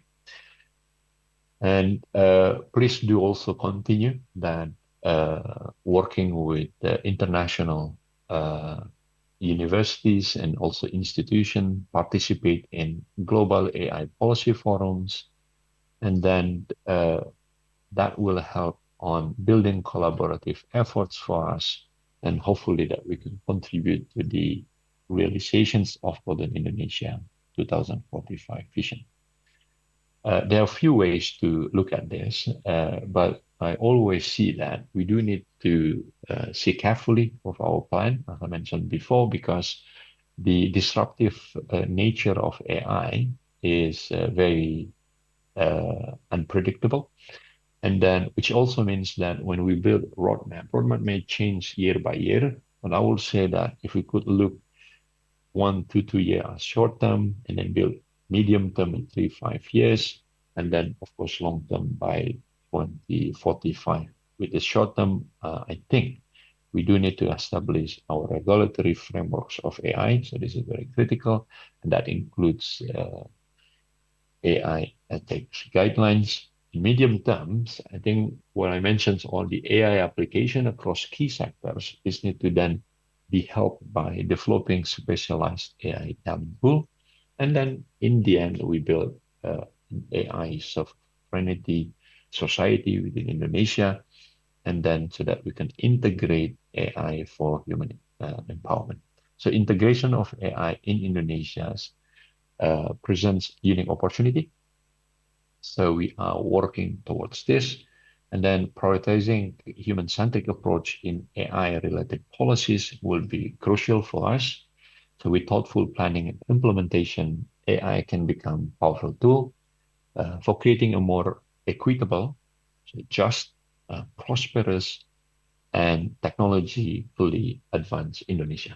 So that is to conclude my presentation. presentation, and then thank you very much for listening. Terima kasih, Ibu. Silakan. Thank you, Pak Dr. Fauzan Aziman. It's really interesting how you also mentioned that we are not playing on a level field here. Can I just highlight one of your comments there, how the government, or we can assert AI in every aspect of our lives, because you mentioned every aspect of society there that has the potential to be assisted by AI. But on the flip side, we still do not have equal access either to the technology or the knowledge. So I guess that is also going to be part of our discussion. Kalau AI itu bisa masuk ke segala aspek kehidupan kita, tapi ternyata kitanya sendiri tidak punya pengetahuan yang sama tentang AI dan tidak punya akses yang sama tentang AI, itu nanti juga akan jadi menarik bagaimana pertemuan antara kedua hal tersebut. Baik, thank you so much. Allow me to be bilingual again. Sekarang kita memasuki sesi tanya jawab, dan mungkin sesi tanya jawab ini akan berlangsung selama 30 menit begitu. Untuk sesi pertama, bolehkah saya buka untuk 2 atau 3 orang? 1, 2, 3. Oh, dari sana semua ternyata tangannya. Baik, mungkin bisa disebutkan nama dan kemudian institusinya. Yes, and feel free to speak in English. Terima kasih. Apakah mic-nya sudah ada? Have you got the mic there? Thank you. So I think the gentleman there is first, and then the second gentleman is second, and then the Ibu di sana, you are coming third. Thank you, Bu. Ya, Yes. terima kasih untuk kesempatannya. Actually, my English is not really good, so I will ask in Indonesian. Oh, would you like to try to ask in English, Pak? Can you just translate it later? I'm sorry. It's okay. So, saya akan bertanya ke Pak Fauzan, bagaimana sih dalam AI policy yang mungkin akan digodok nantinya, bahwa AI ini yang nanti bagaimana cara pemerintah memastikan ketersediaan pekerjaan melalui transformasi yang tadi sudah dijelaskan, sementara sekarang tanpa AI pun pekerjaan itu masih banyak masih banyak orang masyarakat kita yang mencari pekerjaan, apalagi nantinya pada saat AI ini diimplementasikan ke semua aspek termasuk pertanian, di mana kita tahu bahwa Indonesia itu salah satu yang paling banyak orang yang bekerja di bidang pertaniannya begitu. Apakah nantinya tidak akan mengurangi tenaga kerja di sektor itu begitu? Terima kasih. Just very quickly, just in case Professor Bart Lamira, you want to comment on this as well, just a quick translation. So how will you ensure, the government will ensure that the policy about AI will actually protect the job opportunities for those who are even now are already threatened when AI are not that massive? So how will that actually deal with the future in terms of creating an AI policy that ensures job opportunities are still available? Because we see now, even when AI is not really that widespread, we already see job opportunities are dwindling for those who are not savvy in the AI field. Semoga itu terjemahannya cukup mewakili. So mungkin kita akan lanjut ke, shall we continue to the second question? Okay. First of all, I would like to introduce myself. My name is Muhammad Ilhamul Azmi Kasri. I'm a postgraduate student at Faculty of Philosophy, Universitas Gadjah Mada. Okay, I would like to ask questions for Prof. Bart Lemiroy, okay, as previously explained by Prof. Bart Lemiroy. One of the key elements of policy for human empowerment in the age of AI, in this idea of ensuring a level playing field. Yeah. This concept refers to creating equal opportunities for all individuals and institutions to access, develop, and benefit from digital technologies, regardless of their size, wealth, or geographical location. Okay, in light of this, I would like to ask the following questions. At least there are 2 questions. The first one is, how can policy ensure a level playing field amid the dominance of major tech companies? Okay, as we know, there are a few corporations controlling the infrastructure, the data, and tools necessary for AI development? What kind of regulatory frameworks or public initiative do you think can be introduced to prevent monopolization and encourage fair competition? Okay, the last one is, if AI technology is expensive and to meet people, to most people, does it actually widen the gap of social inequality? Can we truly speak of empowerment if only a small group benefits from AI, while the rest are left without the tools, knowledge, or agency to participate? I think that's all. Thank you. Thank you. So, Professor Lamiroy, just to check, did you get the second question there? I did get the question, yes, Okay, no problem. Great. So we'll continue with the third one. Silahkan yang ketiga.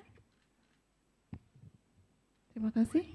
Perkenalkan, nama saya Titi. Saya mahasiswa doktoral di Interreligious Studies di UGM pasti. Terkait dengan pertanyaan, ini saya tunjukkan pada Pak Fauzan. Pak Fauzan tadi menyampaikan terkait dengan kebijakan AI untuk education di Indonesia gitu. Yang ingin saya tanyakan, pertama, level edukasi sampai pada level edukasi atau sekolah mana yang nanti akan diperkenalkan AI di Indonesia? Karena ini jadi concern bukan hanya saya sebagai akademisi, karena saya juga mengajar di perguruan tinggi, tetapi juga concern saya juga sebagai seorang orang tua gitu, karena anak saya masih berusia 4 tahun. Kalau kemudian kebijakan ini kemudian akan diperkenalkan di level di Indonesia, pada level sekolah apa yang nanti akan diperkenalkan AI ini? 4 tahun 2045 berarti nanti akan sudah umur berapa begitu Pak? Ini saya pikir itu adalah concern juga itu. Itu pertanyaan yang paling penting, saya pikir itu nanti akan berdampak bukan hanya pada pekerjaan saya sebagai seorang lecturer, tetapi juga saya sebagai orang tua itu yang kemudian juga sangat concern terkait dengan AI ini Pak. Karena saya juga menggunakan AI sekarang untuk mengerjakan tugas akhir, tetapi tentu nanti akan berbeda dengan ke 10 tahun ke depan atau 15 tahun ke depan terkait dengan AI ini, apalagi kalau sudah diperkenalkan di sekolah-sekolah seperti itu. Terima kasih Pak Fauzan. Makasih. Just very quickly, a quick translation for Professor Lamurai. So the question is about what kind of education level will you introduce AI to? So in 2045, that will be 20 years in the future, what kind of education are you aiming, what level of education are you aiming to provide this AI information to? So is it like basic, elementary, junior high, senior high, or university level? So just to keep Professor Lamiroy in the loop. Okay, so I guess we'll allow the panels to answer the question now. Shall we start with Pak Dr. Fauzan Aziman? Yes. Terima kasih. Untuk pertanyaan pertama, saya nanti jawab bilingual juga kali. Bahasa Indonesia dulu, cepat nanti bahasa Inggris saya sampaikan. Bagaimana AI policy ini pertanyaan yang sangat baik ya Pak, dan sebetulnya kami sudah juga membahas di pemerintah bagaimana ketersediaan pekerjaan ya, apalagi walaupun belum ada AI, pekerjaan ini sudah sulit gitu, apalagi sudah ada, dan terutama di bidang pertanian. Dan di bidang pertanian kami juga sudah mulai melihat angka-angkanya. Pertama-tama AI ini kalau boleh saya cerita sedikit begitu ya, saya sekitar 20-an tahun yang lalu ya, waktu kita mulai ada internet, ini 25 tahun yang lalu, tahun 98 gitu ya, tahun 2000, ketika internet itu mulai ada, orang juga mulai khawatir ya bagaimana internet itu akan mengubah landscape gitu ya, perkembangan teknologi. Waktu itu internet sendiri sebetulnya juga teknologi masih berkembang. Tetapi yang lebih penting lagi adalah aplikasi dari internet ya, karena internetnya sendiri sekarang internet itu sudah seperti listrik gitu ya, jadi sudah sangat biasa gitu. Jadi dalam kurun 20 tahun terakhir internet itu bertransformasi dari sesuatu yang baru menjadi sesuatu yang bahasa Inggrisnya ubiquitous gitu, jadi sesuatu yang sangat biasa. Saya melihat AI ada kemungkinan juga akan bertransformasi demikian gitu. Sekarang kurun waktunya bisa 20 tahun, bisa juga lebih cepat. Artinya dalam waktu kurun tertentu AI akan mulai menjadi sesuatu yang seperti listrik tadi gitu ya. Jadi mengerti AI atau tidak mengerti AI itu akan maju terus. Gitu. Bahkan ada apa ya quote baru-baru ini terutama untuk ini yang profesi-profesi yang seperti dokter gitu ya. Ini juga mungkin pertanian gitu ya, atau mungkin pebisnis di pertanian. Itu sebetulnya tidak akan 100% digantikan oleh AI. Kami melihat ini masih jauh gitu ya. Tetapi bagi profesi-profesi tadi yang tidak mengerti AI mungkin tergantikan. Jadi boleh dibilang AI untuk menggantikan itu agak panjang ceritanya, tetapi profesi bisa tergantikan dengan tidak mengerti AI. Sehingga kita melihat akan nanti muncul pekerjaan-pekerjaan yang sekarang tidak ada. Dan ini yang angkanya memang kita perlu hati-hati melihat gitu ya. Jadi yang misalkan pertanian presisi gitu ya. Pertanian presisi dulu kita bertani misalkan dalam 1 tahun gitu ya, kalau untuk beras atau untuk padi gitu, itu bisa 1 kali atau bisa 1, berapa kali gitu kan hitungannya, itu sudah bagus gitu ya. Padahal kalau kita lihat dengan presisi eh, pertanian itu bisa 2 kali lipat misalkan, itu kan akan meningkatkan produktivitas. Artinya akan muncul jenis pekerjaan baru atau kesempatan-kesempatan baru untuk istilahnya upskilling gitu ya, meningkatkan skill kita dan nanti akan muncul pasar baru ya. Seperti dulu waktu kita internet ya, kan nggak ada waktu itu sebelum ada internet nggak ada warnet gitu ya. Tapi setelah ada internet warnet banyak gitu ya. Jadi yang penting adalah kita bisa transformasi gitu kebutuhan di lapangan dengan suplai tenaga kerja kita. Nah, yang masalah adalah yang kita tidak lihat di sini dengan mudah adalah perbedaan ancaman ini dengan usia. Jadi kalau yang usia muda, ini saya gabungkan mungkin dengan jawaban Bu Titi tadi yang mengenai dari religious tadi di UGM gitu ya. Kapan sebaiknya ya ini diajarkan? Ini karena ada hubungan ya jawabannya gitu. Jadi eh, untuk saya jawab dulu ya Bu, karena kebetulan ini baru dibahas kami di DPR, karena DPR juga menanyakan hal yang sama dan Pak Muti sudah menjawab bahwa AI akan dikembangkan secara kurikulum dari kelas 4 SD. Jadi tidak dari kelas 1 SD dan tidak juga sekarang di 1 SMP. Jadi sudah akan dimulai dari kelas 4 SD akan dimasukkan ke dalam kurikulum. Nah, ini kenapa? Karena ketika kita melihat angkatan kerja baru itu masih bisa lebih diubah. Jadi arahnya masih bisa dirubah, maka itu kebijakan pemerintah memang yang tadi adaptif itu menjadi penting. Sehingga kita bisa membantu transformasi. Yang sulit itu sebetulnya yang ada di apa namanya yang sudah misalkan dekat ke pensiun atau di usia-usia di 40 ke 50 tahun. Nah, untuk yang di usia ke atas itu memang harus ada program transformasi skill. Kalau tidak, ini memang betul bisa ketinggalan. Sehingga kita tinggal melihat waktu sekarang ya. Kalau memang nanti ini akan datang nih ya, gelombangnya itu dalam 20 tahun, artinya nanti yang sekarang umur 40, toh 20 tahun lagi udah umur 60 mau pensiun gitu. Mungkin nggak begitu masalah ujung-ujungnya. Karena nanti yang angkatan muda itu makin siap. Jadi kalau menurut saya yang paling sulit itu jika angkatan muda kita itu tidak siap. Nah ini perlu intervensi pemerintah. Nah, intervensi ini sedang kita bangun melalui program-program mikrokredensial namanya, Pak. Jadi mikrokredensial ini tidak kan kalau masuk universitas itu 4 tahun nih, panjang urusannya gitu.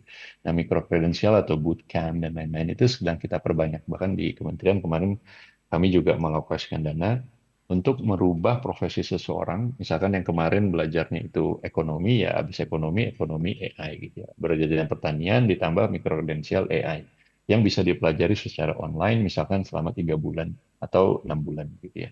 Dan itu bisa mulai masuk menjadi tenaga kerja di bidang AI. Nah, mikrokredensial ini sekarang kami galakan dan Bapak Ibu juga mudah-mudahan juga bisa menggalakkan di kampus-kampus sehingga kita bisa melihat AI sebagai minor subject yang bisa ditambahkan. Baik, kalau gitu saya terjemahkan sedikit dalam bahasa Inggris karena panjang, pendek aja. For Professor Lamiroy. So the question was about the skills. that we need as opposed to the availability of jobs in Indonesia, especially without AI. Jobs are already in scarcity in Indonesia. My answer is this is something that need to see from the perspective of timeline in the case that for young people, so this is really a challenge. So for that reason, government is working to intervene by providing more access to micro-credential courses of AI, both as AI users, and also we also try to develop more AI as developer. We also see the importance of introducing AI as early as possible. So the government decided to start working on curriculum, explaining AI in a children native communication way, in a way that easy for children to understand from the 4th grade of primary school. This to ensure that by the time of they go to university, they already see that AI will be part of their life. So we see the potential of AI similar as what we saw internet about 25 years ago, when at that time electricity was ubiquitous and then internet of course new, but then 20 years now internet becomes ubiquitous and then now AI comes in. So we see that AI might be something that will be inspirable for our daily life. So the way that we embed this as early as possible to understand articles on AI and an understanding of how to use AI and so on. And more importantly, to be more adaptive with the current very disruptive nature of AI development. So that is my answer in English to Professor Lamira. Ya, terima kasih. Saya gabung tadi 2 pertanyaan sekaligus.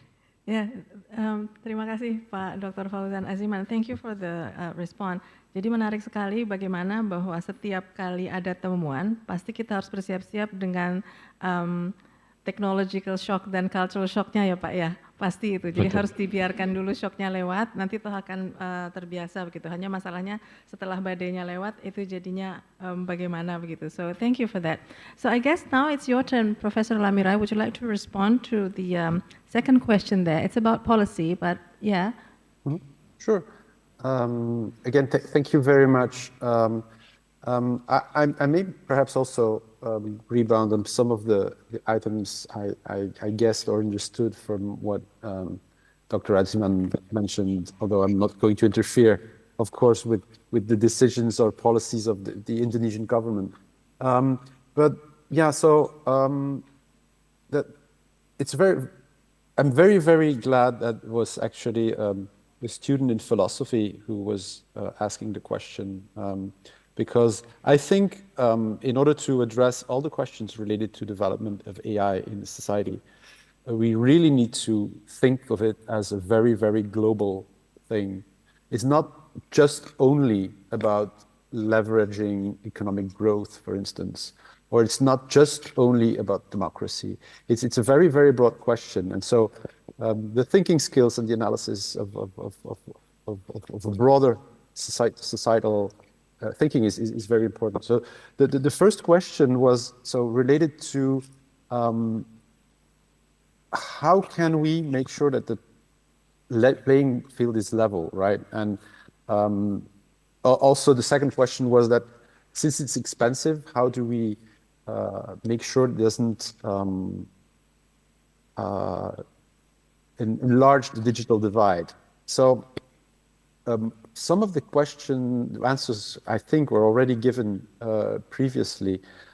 If we take it into a historical perspective, ubiquity of electricity, for instance, made possible the development of many parts of society. And then, but it was not obvious in the beginning, historically speaking, that electricity would become ubiquitous. It has become ubiquitous because of development of infrastructure, because of public policies, etc. Although now, one of the things that is, I think, is very, very, very important to stress is that I think there is no unique answer to all of this. This is really a question of society, and as we all know, making decisions in a society is very complex, right? It's about politics. It's about who's in power, who has what are the major parts of the thinking in society, whether we want a very, very liberal economy, or if we want a more controlled economy, if we want state or government regulations, or if we want free regulations. All these are not yes/no questions. They are questions about having a society decide for themselves. So this is a very, very big part of the answer. So the elements I can provide here are just personal thoughts. They may not be appropriate in specific context. So what if I think so with respect to what is said previously, electricity becomes a common utility and becomes ubiquitous. But at some point, if you live in a very remote area, you always have the possibility to have, let's say, a traditional fuel-based generator and generate your own electricity. You may have the possibility to have electricity without being connected to the grid if you're in a very remote area. Internet is very much the same because it has been conceived from the beginning on, for being something that is easily extensible, that is not centrally controlled. So you can have very easily, if you're not connected to the internet in a remote area, with some investment, but not very, very huge amounts of investments, set up something that gets you somehow connected. The development of mobile communication has very, very much improved things. And then, as was mentioned, microsatellites that can also help. But you can also set up in very remote areas things that are kind of homemade with dishes, etc., that help you connect somehow to this internet. So these technologies allow you to kind of have several levels of service without being completely disconnected. So in order to not completely have this economic divide or digital divide appear, we have to find ways to do this with AI as well. I strictly have no idea how we can do this, but that's the way of thinking we should go. And then also, one of the things I think is very, very important is the leveling of the playing field. And this is something I'm personally quite anxious about. If you see what happened, this is why in my talk I mentioned the data economy. There's been a huge concentration on data platforms, and the current in the digital economy, the actors who have the power are these GAFAM and NATO. And if you look at who is currently driving the development of AI, these are the same data powerhouses that do this. This is Facebook, this is Google, this is Microsoft, this is OpenAI, who is getting huge amounts of investment. And this is something that really has to question our policymakers and our society as a whole, is that at the current state of evolution in AI, it seems to me that it's very, very difficult from some individual player to actually be completely independent or set up their own AI in let's say, a remote area, because investments are so huge. But then again, history has shown that huge investments can be handled by governments, etc. I mean, road infrastructures, energy facilities, etc., like energy or health, for instance, are very often in some way set up so that there's investments and regulations that make the playing field sufficiently level. Again, this is something that is very much related to choices society will make. It's very much related to, for instance, one of the things that is open to debate, and I think very much can be transposed into the AI economy, is that if you look at let's say, the development of the 20th century, and with the globalization and liberal economy, if you look at it statistically speaking, has provided a great increase of global health and well-being on the world scale. So there's less disease, less hunger, more economic growth, and more economic development all over the world. But if you look at it in detail, it also has contributed to making a very small amount of the the richest actors in world economy much more richer. Their increase in wealth has been staggeringly more important than the average. So although there's a common benefit, there has been a specific benefit to specific groups of people.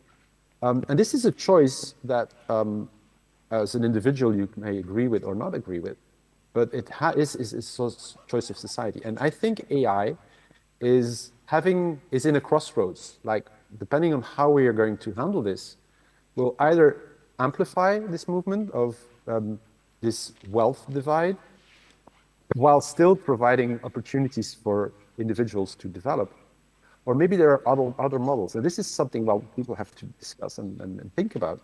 And this is where actually social sciences will very much come into play. So I don't have the answers on how you can level the playing field. I'm not an economist. I'm just a poor computer scientist. Sorry about that.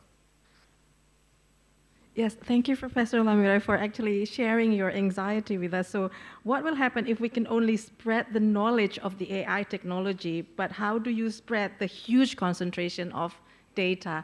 So thank you for actually underlining that. Yeah, we can spread this information on how to use the technology, but about spreading the concentration of data again, we will have that in our later discussion.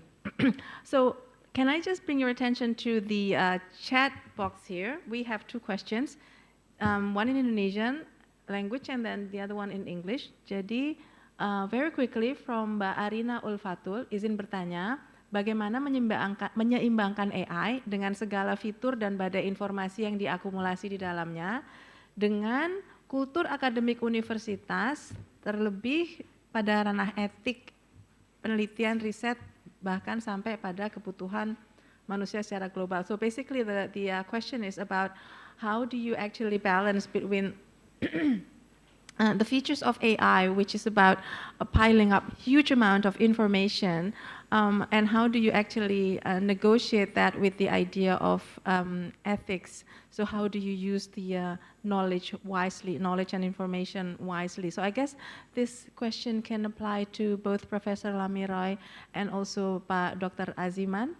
Kemudian yang kedua, pertanyaan dalam bahasa Inggris, what is the government stance on achieving AI technological sovereignty in Indonesia, especially in light of the risk posed by reliance on foundation models developed by foreign powers such as the United States and China?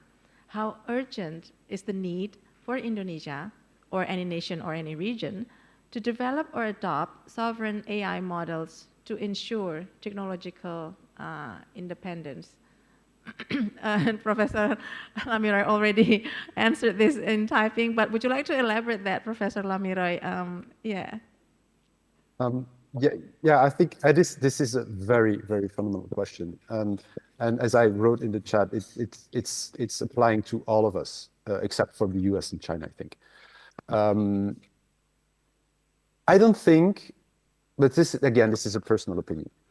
I have heard of some experiments of countries trying to develop their own chatbots, because one of the things related to the data, etc., is that it's very easy to have a chatbot in English or in Mandarin or in major spoken world languages because there's sufficient data. But once you're starting to have, well, like is, for instance, in Indonesia, which is a very diverse country with many different local languages, for instance, which are not sufficiently documented for strong AI to be trained on. And so therefore, they will, it's very difficult to have an individual language that is not as hugely distributed as English, for instance, to have.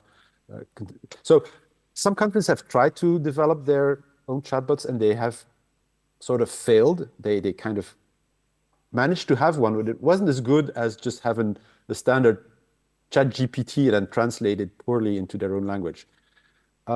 So I think the only solution is probably to come by international cooperation between countries and trying to have an open way to share, as you said, data or training new AIs that are tuned or conceived to be multicultural in some sense and profit to many countries in one way. Because the current state of AIs is that they are essentially those that are publicly available. Most of them are North American, except for the DeepSeek, which just came up recently. But they are very, very much culturally colored by the origin of where they come from, which is not necessarily a good thing because it will level out many things. So I think international collaboration and sharing, having some kind of open way of controlling and in sharing the data is probably something to think of, I guess. Thank you, Professor Lamiroy. And looking back to your previous answer about localized policy, I think, can we apply that here as well? So if you have localized policy, you can have localized data as well. So if you have multicultural policy, you can as well have multicultural data. Well, the problem is going to be, will you have enough data? Yeah, okay. Thank you, Professor. I guess the audience would like to respond to that as well. Kepada Bapak Dr. Fauzan Aziman, would you like to respond to either the first one or the second one? Feel free, Pak. Yeah. Okay. Thank you, Ibu. So the first one about balancing about AI and then with the storm of informations and also culture in campus. Pakai bahasa Indonesia aja Bu ya. Saya baru-baru ini sebetulnya bertemu dengan beberapa akademisi senior dan membahas hal ini memang. Dan ternyata sudah mulai dibahas ya dengan baik juga di kampus-kampus, terutama penggunaan di GPT atau sekarang kan banyak sekali ya, bisa lama model gitu ya, atau sekarang DeepSeek dan lain-lain di kampus gitu. Kalau dulu kita memang fokusnya kan dengan melarang dan fokus untuk bagaimana supaya mahasiswa menulis sendiri. Tetapi pada yang besar ini betul sekali gitu ya. Sekarang mungkin sudah tidak praktikal lagi. Di mana karena kalau dulu bisa kelihatan, oh ini pakai AI, ini enggak. Karena AI juga semakin pintar gitu ya. Kalau untuk bahasa Indonesia mungkin masih kerasa gitu ya. Bahasa Inggris sudah mulai lebih fluent lagi. Jadi yang kita bahas adalah bagaimana kita ya tadi human centris pengembangan kurikulum AI gitu. Jadi AI sudah bisa dijadikan dirangkul supaya membantu mahasiswa misalkan saja mempercepat proses, tetapi yang penting adalah kemampuan mahasiswa itu untuk menganalisis. Jadi kemampuan analisis ini yang sebaiknya secara sistematik itu kita bangun, dan ini untuk tiap bidang mungkin berbeda gitu ya. Dan ini di mana intervensi dari dosen dalam kurikulum, pengembangan dan juga dalam implementasi sehari-hari menjadi penting. Karena kemarin bahkan saya kebetulan secara karir akademis sebagai staf pengajar di Oxford University, di mana di Oxford University itu kita lebih fokus memang tidak ke hasil, jadi proses. Jadi nanti juga sama gitu ya, kalau dengan stormnya AI ini, yang kita nilai tidak nilai akhir. Kalau nilai akhir memang udah sulit sekali kita tahu bahwa bagaimana jalan. Tapi proses untuk sampai sana, di mana analisis itu juga bisa kita konfirmasi langsung dengan mahasiswa, entah itu lewat cara berdiskusi gitu ya. Jadi tadi human centris itu memang kita perlu bawa. Tapi menggarisbawahi ini adalah kemampuan analisis dari mahasiswa, menurut saya sesuatu yang sangat kunci ya, yang tidak bisa dengan mudah untuk digantikan oleh AI. AI tentunya pintar sekali ya dalam analisis, tetapi analisis yang saya maksud adalah analisis di mana ada proses tanya jawab gitu dengan mahasiswa tersebut, karena akan kelihatan dengan jelas kalau memang satu dosen menggunakan AI. Lalu mengenai kebutuhan manusia global ya betul sekali, ini menjadi opportunity sehingga bisa memperkecil gitu ya. Sebetulnya saya sendiri membangun perusahaan dengan teknologi AI, tetapi untuk pengembangan bisnis teknologi di bidang manufacturing, di mana di bidang itu kita mencari ahli-ahli AI yang bisa betul-betul mengembangkan di bidang-bidang tertentu. Dan ini saya waktu itu mengembangkan perusahaannya di Inggris, dan waktu itu juga sempat merekrut pegawai dari Indonesia dan ternyata memang bisa. Itu salah satu bukti. Lalu untuk pertanyaan nomor 2, nah karena bahasa Inggris, saya pakai bahasa Inggris, on the sovereignty of technology sovereignty of AI in Indonesia. So on this, I was recently invited by the Council of Economy, so National Council of Economy. In Indonesia, we call it the Dewan Ekonomi Nasional. And my role in that meeting was to explain exactly on the question. So do we need to build our AI model? So that question was not very long after DeepSeek launch, and that triggers a number of discussions within the government. And we also agree with Professor Lamiro. So developing our own model will not probably the most important at the moment, because it does costly, despite the DeepSeek announced that it is fractions of the model developed in the US. But we also understand that was the last training that did by the team. So the development itself, it will require not only on the infrastructures itself, but also on the human talent and a number of other factors, including data for the training. What we do see as potential importance for Indonesia is on the sovereignty of dealing with our data, especially with different types of data. And then that comes with a conclusion for us that we need to understand each model. However, we also need to be able to tune the model. So fine-tuning the model is the key development and the technology that we develop in universities, rather than developing from scratch. So fine-tuning means that we train existing model with data that we feed in based on our own data. Now, you may ask questions. So if we train this through internet, that data will go to the, of course, developer. So for that reason, for specific development within a country, we are building a specific system so that our internal data will only be accessible for certain purpose and also for certain occasion by certain people. So, which also means that we build a multi-layered development plan, okay, depending of the field that we build. But in general, for education, for example, we endorse the use of our abundant information of our libraries, so national libraries. So we are in effort to digitalize our libraries, and also that we feed in through fine-tuning to some models. This will be part of government announcements, actually, not very long from now. So we are building a capability for students to be able to ask questions with the answer equipped with data that we digitalize from Indonesia. So the sovereignty for us is not the sovereignty of the technology for the sake of itself, but for the sake of usefulness of the accuracy. So this, I think, links to the question number 3, asking how far the accuracy of AI in research. And I think this also relates to my previous answer. So a few months ago, no, it's probably not a few months ago, it's probably more than a year ago, I was invited in a national wide meeting inviting a number of important figures in AI development, one of which was the global head AI Technology Center of NVIDIA, who visited Jakarta.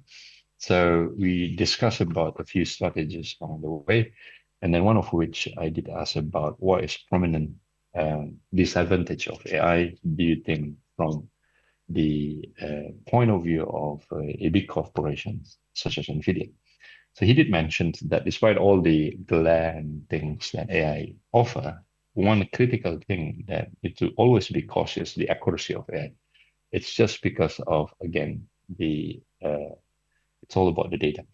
However, we also see this trend on the accuracy is improving a lot day by day, very fast.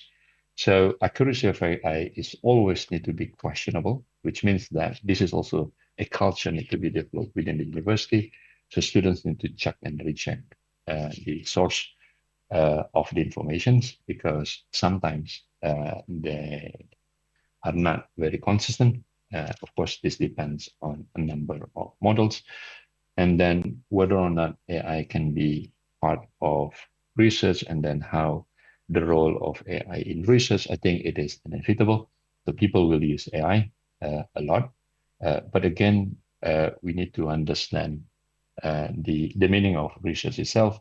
So without losing the idea of why we do research, I think it's similar when we want to go from point A to B. If there is a helpful way to use cars, to use motorcycles, depending on the road that you are about to travel, you can still use AI in research, but do not replace AI with a fully automatic way that there is no interventions of human, which means we are losing the meaning of research itself. Begitu mungkin Bu ya jawaban dari saya, silakan. Oh, Prof. Dr. Aziman berarti sudah menjawab pertanyaan yang ketiga sekalian ya, Prof. Pak. Iya, sekalian digabungin aja. Yeah. So just very quickly, Professor Lamiroy, because Dr. Fauzan Aziman is answering the third question. It's about the ethical use of AI. Would you be able to actually address that very briefly?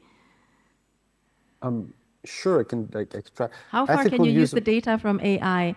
What kind of information that is ethical to use from AI technology? That's basically the question from the third one there in the chat box.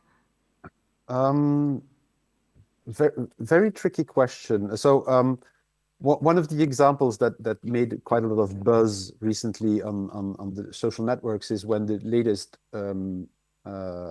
OpenAI generative image generation arrived, and when it suddenly came so obvious that there was infringement of copyrighted work, and where everybody started making Gimli-like images, and then suddenly we were able to generate copyrighted materials, or very close to copyrighted materials, etc., etc. Ethical use of the data is I think essentially is that there should be a traceability. Somehow it should be made available by those who produce their AI products on what data it has been trained.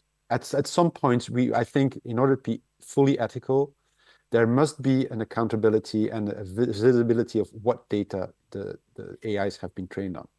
And this is currently not what the companies want, because it's kind of a trade secret what data they have access to. And in some cases, it's even impossible. Like if you have medical related AI, you obviously need to train them on very, very sensitive personal health data, which you cannot release because it's totally impossible from an ethical point of view. But these AIs need this data to work on. So it's very important, and that's what Dr. Aziman mentioned about what road you will use in order to get to your goal. There's not one way, there's not one AI. There are many ways of using AI, and depending on what goal you are trying to achieve, your data and the ethical use of the data will be different in some sense. I mean, not that the ethics will be different, but if you have a very closed, very controlled, very secure way of using and training an AI, then it's probably okay to use personal data because, for instance, in health, it will benefit the patient. But this data cannot be made available to everybody.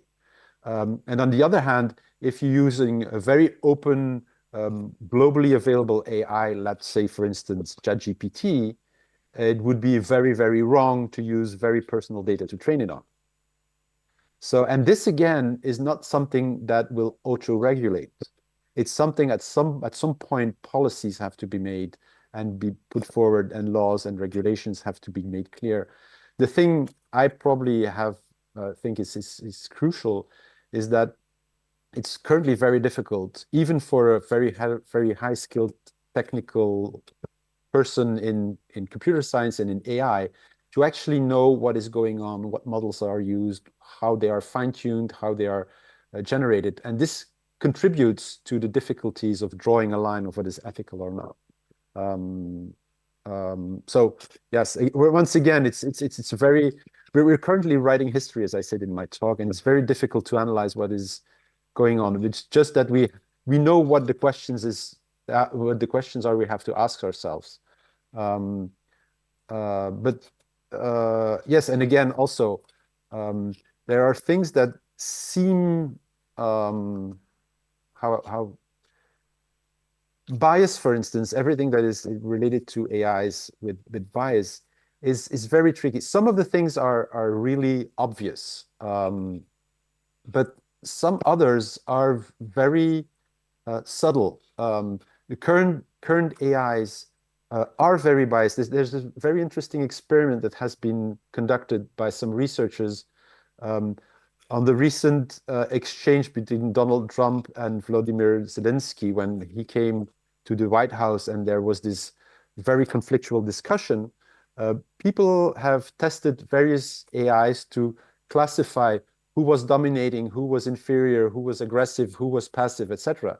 And what's very interesting is that the various AIs did very different classifications.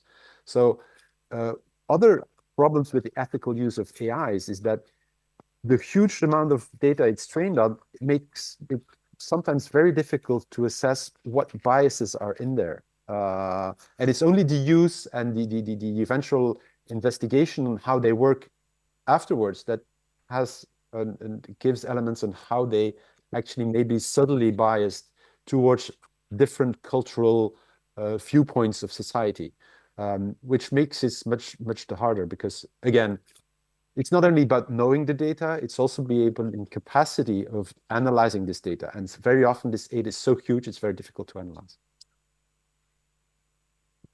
Thank you, Professor Lamour. You also mentioned the word analysis, which Dr. Aziman also mentioned, that something about us humans that cannot be replaced is our ability to perhaps analyze, because we are always searching for the truth, quote unquote. So I guess we have reached the end of our first session here. I'm not trying to conclude anything, but just reminding us all that we are here to ask questions, because Professor Bart Lamiroy and Dr. Fauzan Aziman are what we are saying in the middle of doing fine-tuning things. Jadi kita bersama di sini sekarang sedang berusaha untuk memperhalus, memuluskan teknologi ini yang kita semua sekarang sedang sama-sama melakukan fine-tuning tadi yang disebutkan di diskusi sebelumnya. So I hope after this first session you will join us again in the second session with different moderator. But for this session, can you please kindly join me again in giving a huge round of applause for our two wonderful speakers. Thank you very much. Because they have already opened more problems for us to discuss in the next session. So just quickly, announcement from the committee that lunch will be served in the next room. Is that way? That way, yeah. So yeah, just follow the aroma, you will get there. So thank you so much from Susie. I'll see you later. Thank you. Please give a big round of applause to Dr. Susie once again. Thank you so very much, Dr. Susie. Ladies and gentlemen, this is what a productive and thought-provoking session we have just had in our first panel session, and this is just the beginning, one of many valuable insights we'll be having today. Allow me to kindly inform you that we will have lunch break. After a 1 hour lunch break, we will continue with our second panel session, where we will welcome more distinguished experts to share this insight and enrich our understanding. As of now, While you enjoy the company of fellow participants, we warmly invite you to join us for lunch, which is served in the central corridors near the stairs. Everybody please move to the central corridors near the stairs to having lunch together. And for those participants who will to pray, Zuhur prayer, the prayer rooms are available on every floor of the building located at the north and south ends near the restroom. Bapak Ibu hadirin yang berbahagia, kami informasikan Anda memiliki waktu kurang lebih 1 jam untuk break, istirahat siang, sholat dan makan siang. Bagi Anda yang akan menikmati santap siang disediakan di sebelah selasar tengah di dekat tangga. Kemudian bagi Anda yang akan menjalankan ibadah sholat zuhur, ada tempat ibadah di setiap sudut di utara ataupun selatan di setiap lantai. Baik Bapak Ibu, kami harapkan Anda semuanya dapat berkumpul ke tempat ini maksimal pada pukul 13.45 untuk sesi panel kedua. Terima kasih banyak dan selamat rehat.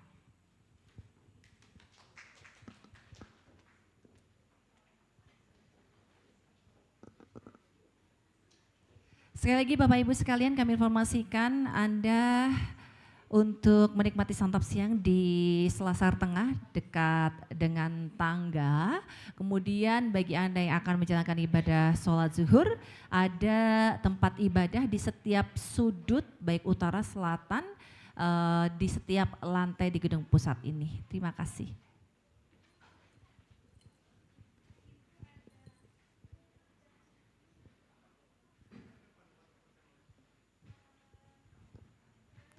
Untuk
Distinguished guests, ladies and gentlemen, welcome back to this multimedia room.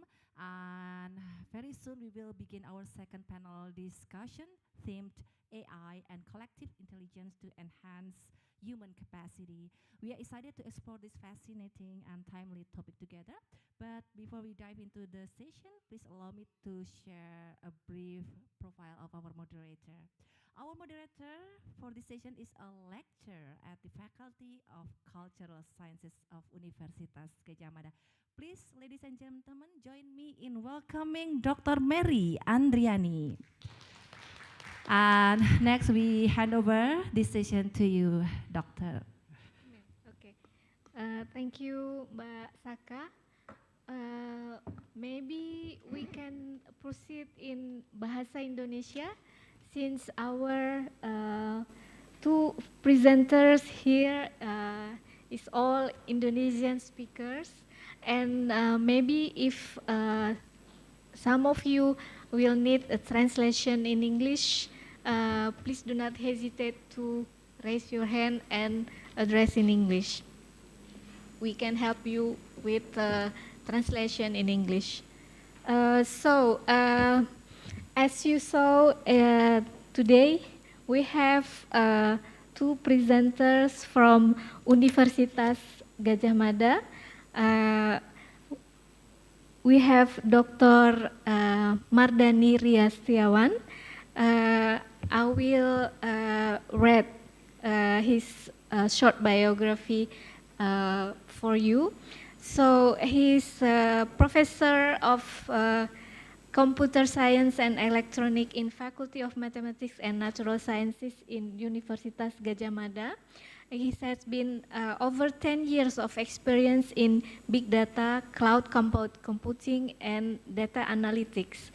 His research focuses on big data architecture, big data management platforms, and convergences between strategy management and method to utilize data analytics for solving problems related to SDGs mostly.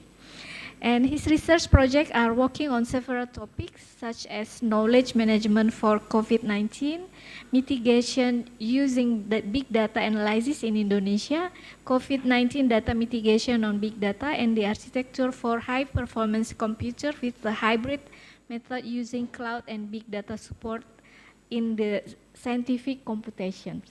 So without further ado, maybe we will please Pak Mardani to proceed the speech. Silakan Pak Mardani. Okay, thank you Waktunya very much. 30 menit. Okay, thank you.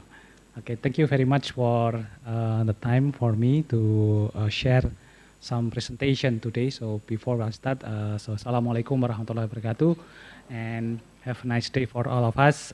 It's very happy to be here. Even I'm the substitute player actually for the speaker, but it's very happy to have this in this session. So I would like to use this session to update and capturing the progress of AI development in Universitas Gadjah Mada. So on behalf of Digital Transformation Office in Universitas Gadjah Mada, that I have a duty to lead this office.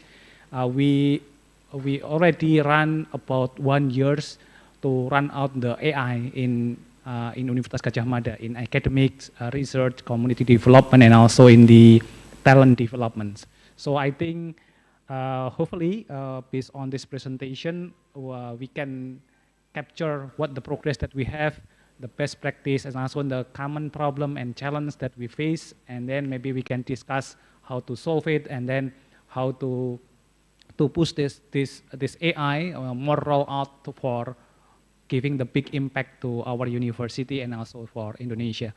So actually I use this presentation as launching pitch presentation. So I go everywhere in Universitas Gadjah Mada to introduce, invite, and also to push more to invite a lot of people to join in this initiative, because we realize that we cannot be the superhero alone, but we need to have we need to be like a Liverpool team that will be winning the EPL in one win match, hopefully, because I'm Liverpool, yeah, so sorry to say that one. And yeah, we will discuss about it. So next, thank you. So I would like to introduce that if you want to know about the program and also what we do in Universitas Gadjah Mada AI, so you can join or visit this website, ai.ukmicid. This is our landing page to show you about what we do and then what the focus of our initiative. This morning we already discussed and we have the opportunity to bring the UGM AI to support the for example, halal industry, and then we try to collaborate with the Qatar and also some university in Middle East to make more implementables. Yeah.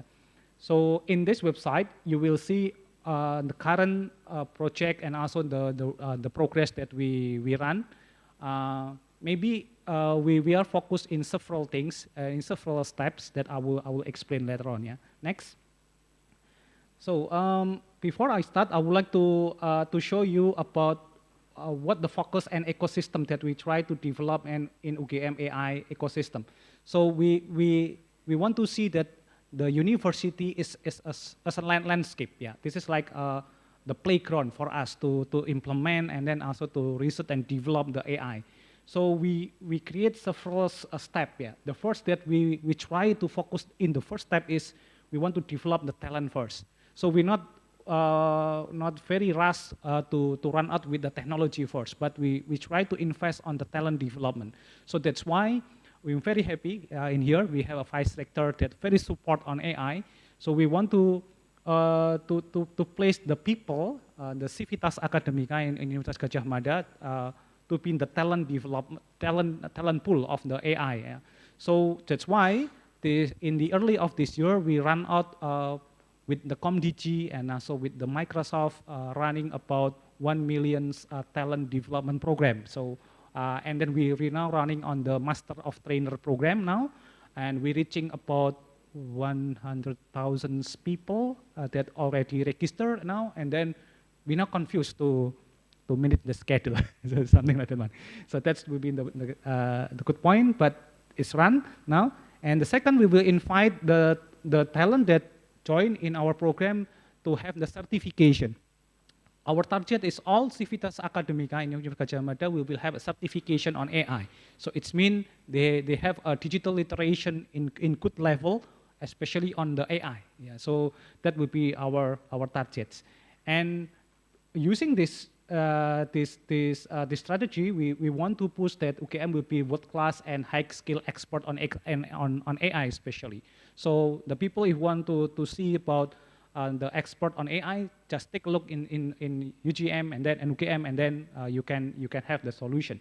And of course, we will try to integrate on the postgraduate talent program. I will show you several programs that already integrate in these AI things. Yeah. And the second is, of course, the learning and research environment. We will try to support and then enhance with the AI capabilities. The first thing that we try to reach out is always about infrastructures. Yeah, so that will be the big problem of us. Yeah, we have a good enough infrastructure in Universitas Gadjah Mada, so you can surfing the internet very easy, very smoothly in Universitas Gadjah Mada. But if we want to run the computation level for AI, that will be another problems. So that's why we think to develop the specific infrastructure to support this one. So we are in our bureau, we try to develop this one. And then the learning platform, we already run now. We have the UGM Online that already support with the AI. So if you join the UGM Online like a learning management system, ordinary learning management system, but actually for the lecture that develop the course in there is already supported by the AI. So you just think about the point that you want to explain, and you let the rest of the note, the question and answer will do by the AI. If you like, you can be the avatar artist, and then you can teach as avatar things. Yeah, so that will be also our approach. Yeah, so maybe the vice rector will be launched hopefully in the class is not just attend by the lecture, but the lecture will be have the virtual assistant teach the student, and then the lecture can be go abroad to vacation and something, yeah, something like that one. And the next is we try to introduce the open research ecosystem also. So what's the mean of ecosystem? Open research is about, one of the example is we want to establishing the open data set in Universitas Gadjah Mada. So the AI can be run if we have good enough data and high quality data to support the AI. So that's also what we think, yeah. We still realize that all the data that we collect on our research activity still on our desk, not in the common platform that the another researchers can access very easy. For me, for example, in the computer science program, most of the students will be collect the data from the Kaggle, the open data set platform. But we take a look in our own university, we doesn't have not yet. Yeah. So that's our problem. So I think, but we believe that the good quality of data exists in our university. For example, yesterday I go to the biology faculty, I seen a lot of orchid data in there, and then I go to the forestry, they have a database of the wood type, that very, very massive data. And if you go to the geography, they have a mangrove map, and there is still only a raw data. And if we want to use that one, it's not easy. Yeah, we need to create letters, we have the permission, and et cetera, and then, yeah, the data is still as a raw data, so that's our problem. And hopefully the open research will be push the open data movement, and then we will push that a lot of local data that will be our distinct, valuable distinct data in Indonesia. For example, we now collect the what we call it the neglected language. Yeah, so we maybe I will. It is a simple report for Vice Rector. Also, we do some exercise yesterday. Go to the Kota Gede, and then the student we asked to meet the older, the very sepuh people in there, and then the people that are very aged, we asked them to spelling the Kromo-Inggil word, the very soft language of Japanese, we call it. And then we record that one. For what purpose? To create the AI that can assist us to conversation with the smooth Japanese language in the good way. Yeah. So what we want in it? The data. How spell sleep, for example. Yeah, we have what do you call it? Sleep is sare, and then what call it? Yeah, and turu, and so on and so on and so on. So we collect all that one, and then we try to create that one.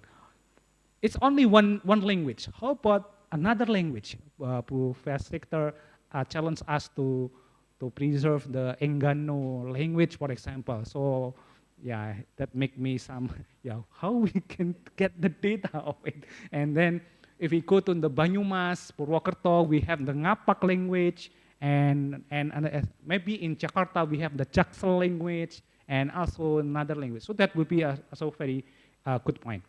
So that's the mean of the localized data, will very important. Based on the data, we want to create that our university in our bureau try to focus on. First is we try to focus on the AI for health integration, energy management, food security, intelligence and society and city, national security. About language is also about the national security. Yeah, so that's also what important things. Yeah, I just want to share one story.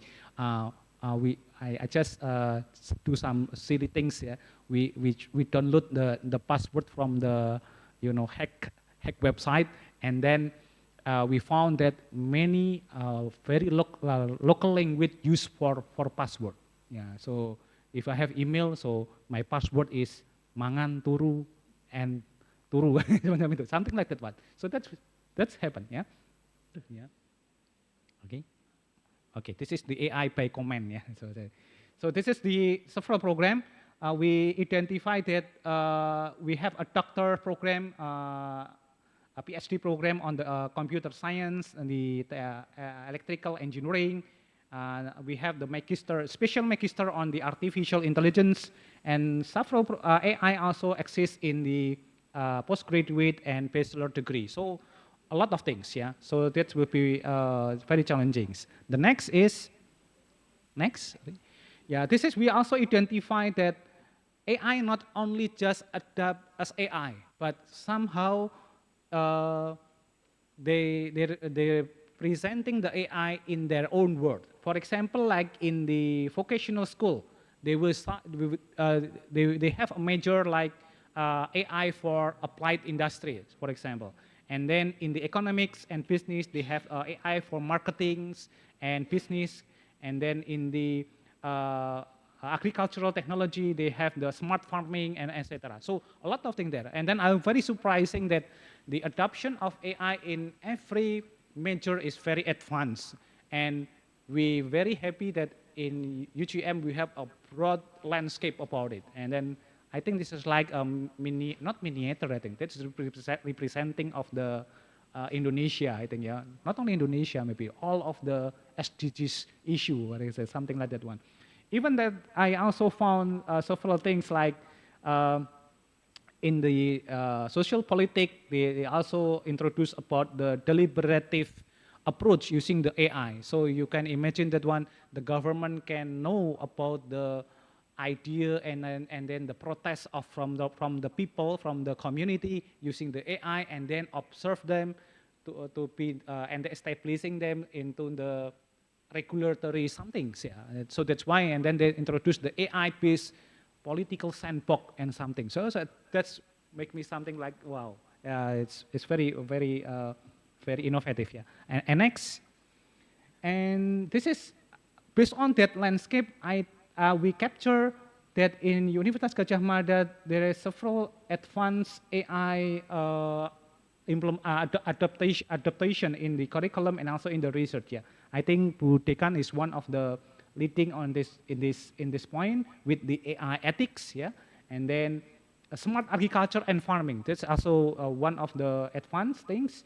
And then the Faculty of Mathematics and Natural Sciences have a solution for coal, oil, and gas exploration using the AI. So you can imagine that one, the company of energy company, if they want to do exploration, they doesn't need to work into the field. They only just analytic with the data, and then they can predict where is the oil can be explored and then came to the ground, something like that one. In the Faculty of Psychology, they have approach on the cyber psychology. So that's also cool things, yeah. Especially in this case, we have a several issue on the mental health and etc. So it also can be identified on the cyber psychologists. Next, and this is the several example about the irrigation smart system. Next, I think we go to the skip, and then this is one of the innovation on the tooth detection. So you can just capture your tooth and then we send to the health facility, Vaskes pertama, Puskesmas, and then the doctor will have some screening result, and then they do something. So you can imagine that one, the telehealth can be done by this one. And then it's always is implemented in Jakarta and also in the Seribu Islands. So that's very good, I think, yeah. And then the next is landslide detection. This is for landslide, event, and then they can detect before mitigation. And then the next is smart system. This is from the Faculty of Engineering, especially for support the smart factory, yeah. Next, this is our existing infrastructure. We're not good enough on infrastructure, but at least we have one of the advanced engine. Yeah, we have a 3-node on NVIDIA DGX A100. This is placing on the AI Center on Faculty of Engineering, Deep Learning Research Center on Faculty of Mathematics, and then in the Directorate of the Technology, Information Technology Directorate. Yeah, so that's is existing now. This is the main engine of the AI that we use that one. So if you're using the ChatGPT, for example, don't just imagine this is only like web application, but behind that one, we deal with the high infrastructure. So that's make very challenging for minutes in these infrastructures. So we still looking for the opportunity to scale up this existing infrastructure. How we can have more capability to do the process on the AI, especially if we face the data like image, video, and etc. And we running on now. We try to implement like drone surveillance in our university too, and also we need to have the engine that can you can process the image produced by the drone. And the next is this is we have a community that we try to collaborate between our researchers, students, and also from the public to join with us in UGM AI Society. This is a society, belong to everyone. Yeah, well, that's the spirit of the UGM AI Society. Everyone can have the idea. Even you only have the idea about AI, you can share your idea. And then we try to bridge the idea into with the innovators, and somehow we can ask the industry join in there too, and then we make the idea into the products and solution. So it's very nice because it's giving a lot of opportunity to us to realize many ideas that we think is very helpful for us. Yeah, and I'm very happy if you want to join. If only you, for example, you only have resources or effort to collect the data. It's also you can join in this society. For example, this morning I meet one group of students, consists of 3 students. They collect the data. They have the idea. They doesn't have the solution. Only the data. The data is only from the smartphone. Every day, every morning, they work around in university, capturing the garbage, and then the garbage will be have some data like the location and etc. and etc.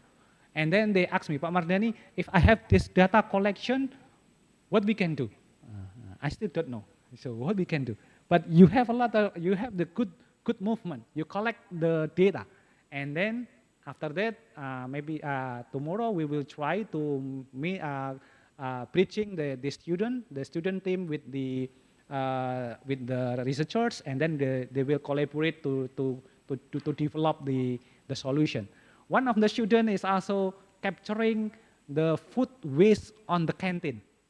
Yeah, the wet garbage, the rice and so on. So they capture that one, and then my suggestion is just collect as much as you can. And then tomorrow we meet with the researcher, and then let's develop the solution for it. Yeah, something like that one. And the nice one is the student is only share this photo, one sample, 3 or 4 sample photo on the Instagram today. And what happened? They contact by the startup that collect the garbage. The startup want to buy this waste into the maggot farming. So that's cool, I think. so you actually the student is not have the waste, but they can monetize based on the only effort to capture that one, and then etc. So maybe if we can scale up that one into application, it can be solution. One of a simple solution to reduce the production of the wet waste on the canteen, and then make some more productive and have a lot of experience. So that's how the UGM AI Society work actually. Yeah. Next. And the data that they collect will be placed on our open data. We already existing the open data platform We call the pustakadata.id. It is actually is open for all the people, but for this now will be open for the researchers. We have several data from the tuberculosis disease, COVID-19, big data from the faculty of the medicine, and then data registry, and also another data. So you can also join that one.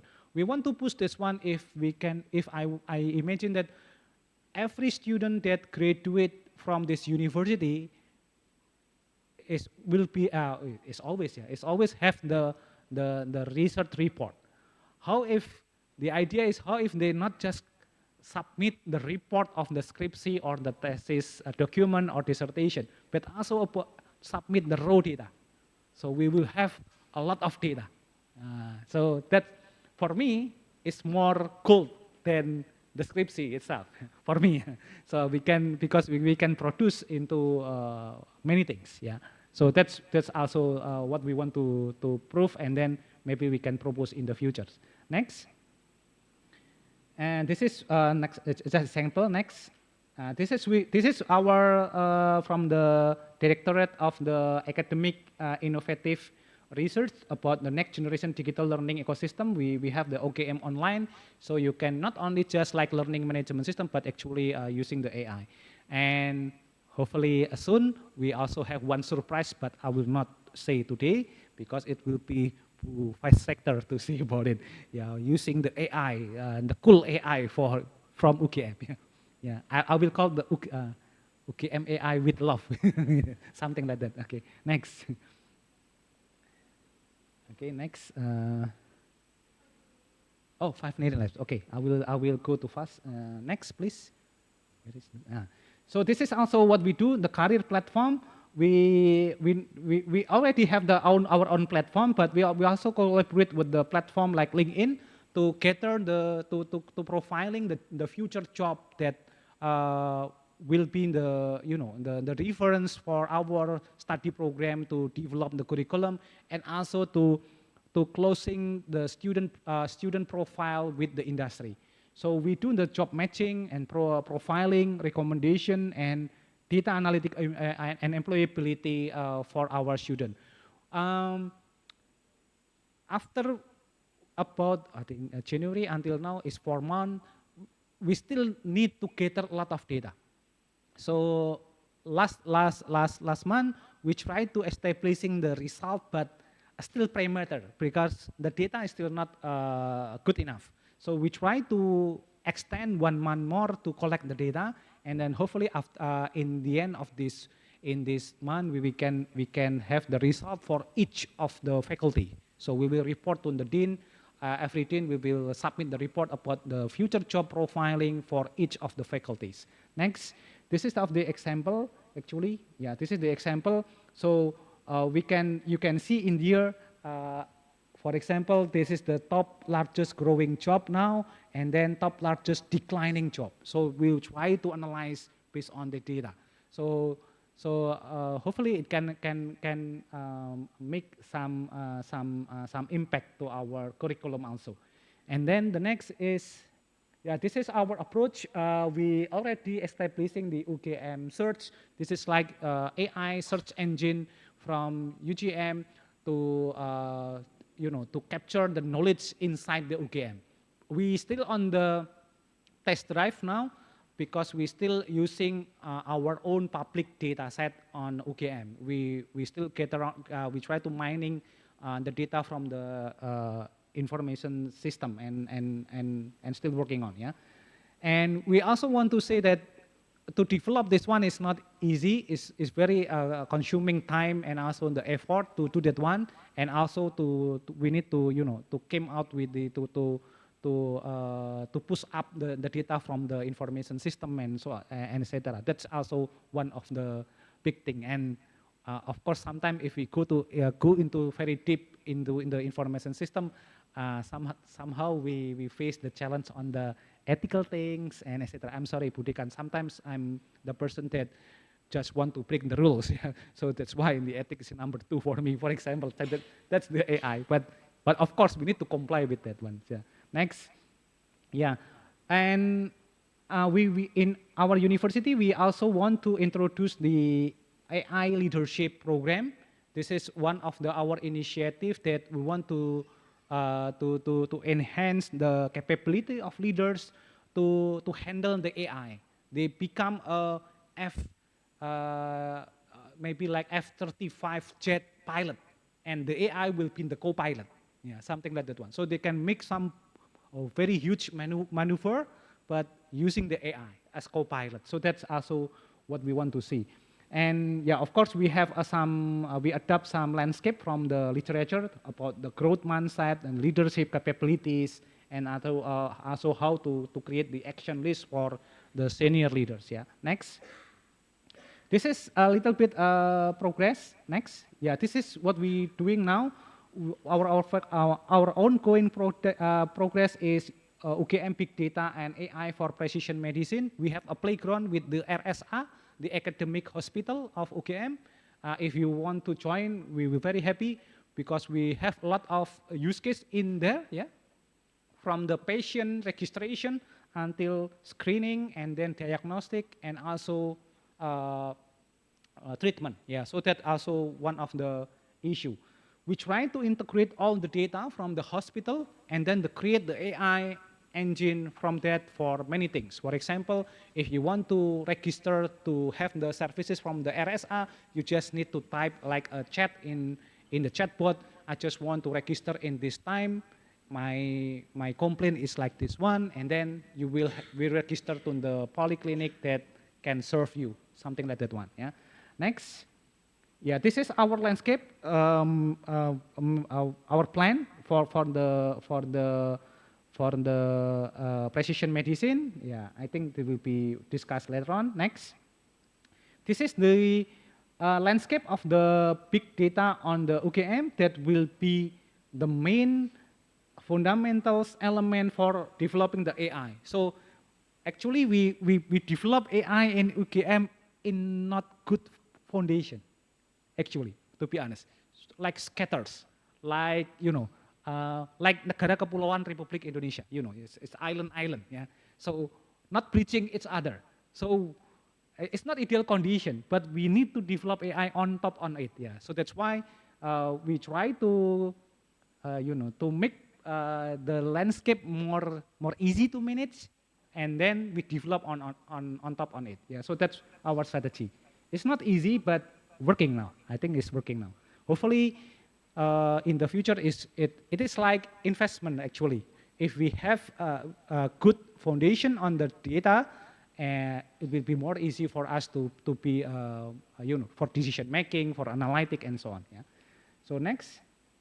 Yeah, this is our collaborator. We do with we have support from many companies, local and internationals. Next.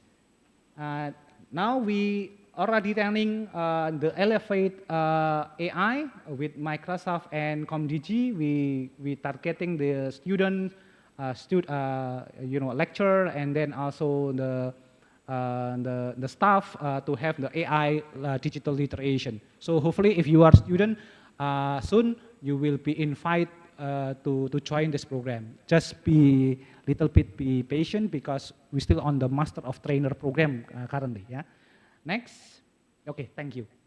Thank you, Pak Mardani. It's just about really on time. I'm about to remind you for the time left, but you already finished. So, terima kasih Pak Mardani. Mungkin saya tidak akan menyimpulkan apa yang sudah dipaparkan oleh Pak Mardani, tapi dari pemaparan beliau kita dapat overview tentang ekosistem AI yang sudah dilakukan di UGM apa saja. Mungkin banyak di antara kita belum tahu bahwa UGM sudah melakukan banyak hal terkait AI dan terkait berbagai sektor. Baik, kita akan lanjutkan ke presenter berikutnya. Sudah ada di antara kita Profesor Dr. Siti Murtiningsih yang mungkin banyak di antara kita mengenal beliau sebagai dekan dari Fakultas Filsafat, namun beliau juga terkenal sekali akan dedikasinya dalam riset-riset terkait etik di penggunaan AI dalam khususnya pendidikan, dunia pendidikan, dan beliau juga menjadi konsultan untuk UNESCO Jakarta dan melakukan berbagai riset di dunia digital dan media violence. Oke, waktu kami persilakan ke Ibu Titi, 30 menit, silakan Bu. Matur nuwun Mbak Mary, mohon izin Mas Mardani, mohon izin Bu WR. Assalamualaikum warahmatullahi wabarakatuh. Selamat siang, ini jam yang sangat tidak enak, di mana kita sampai pada satu titik nadir yang melelahkan, gitu kan, gula darah kita naik. Ya,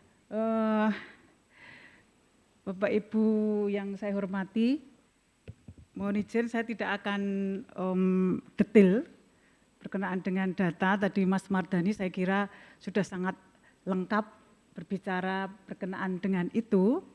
Saya mencoba akan mengajak Bapak Ibu sekalian untuk menyentil beberapa hal sehingga kita sepertinya kemudian tersadar bahwa ada beberapa persoalan yang mungkin tidak sempat terpikirkan dari arena hiruk pikuk perkembangan AI, yang mana bahwa perkembangan teknologi ini tanpa kita kemudian menyadari bahwa ia telah masuk sedemikian rupa ke diri kita, bahkan kemudian merevolusi cara kita kemudian berhubungan dengan teknologi itu sendiri, berhubungan dengan sesama manusia, berhubungan dengan yang entitas yang lainnya yang ada di muka bumi ini. Nah,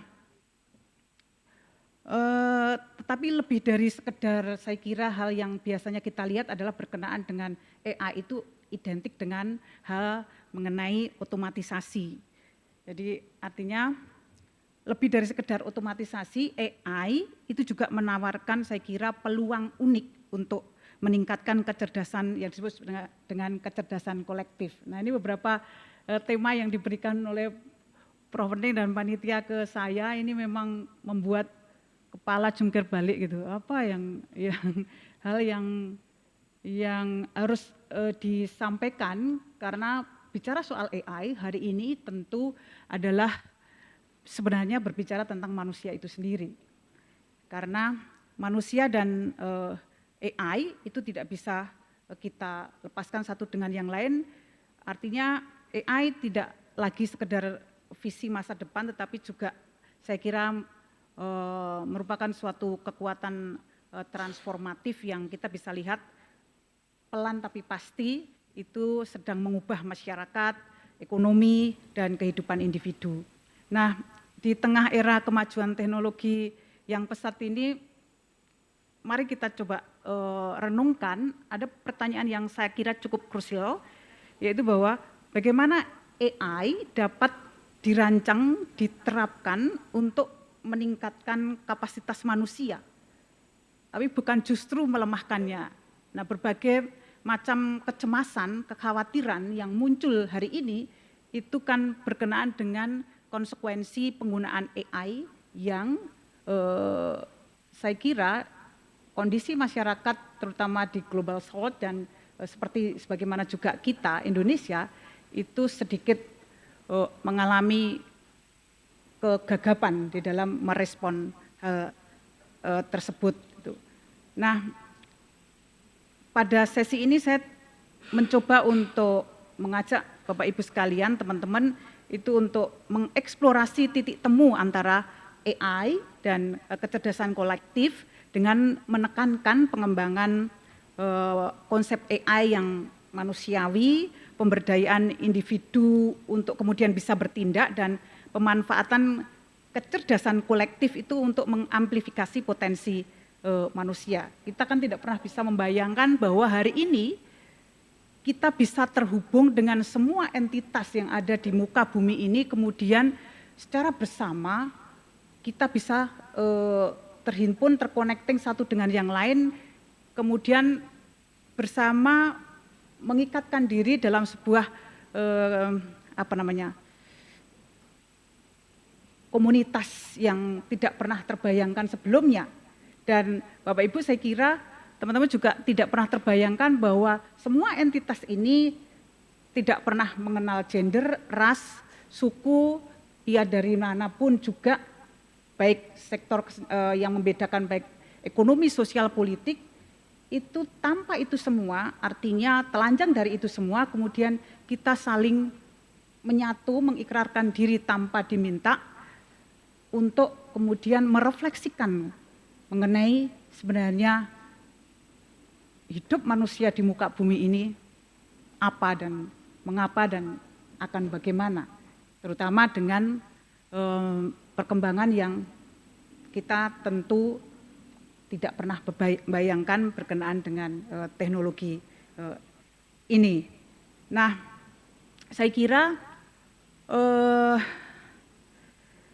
titik temu untuk mencoba bersama mengeksplorasi titik temu antara AI dan kecerdasan kolektif dengan menekankan pengembangan konsep AI yang saya kira berkenaan dengan etik tadi yang lebih manusiawi, pemberdayaan individu untuk bertindak dan pemanfaatan kecerdasan kolektif untuk mengamplifikasi potensi manusia.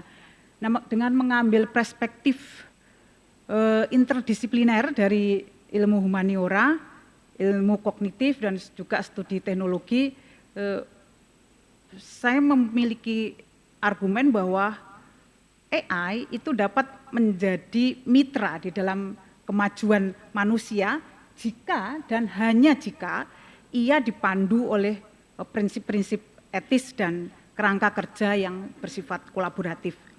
Nah, pembahasan akan saya coba untuk bagi menjadi 3 subtema.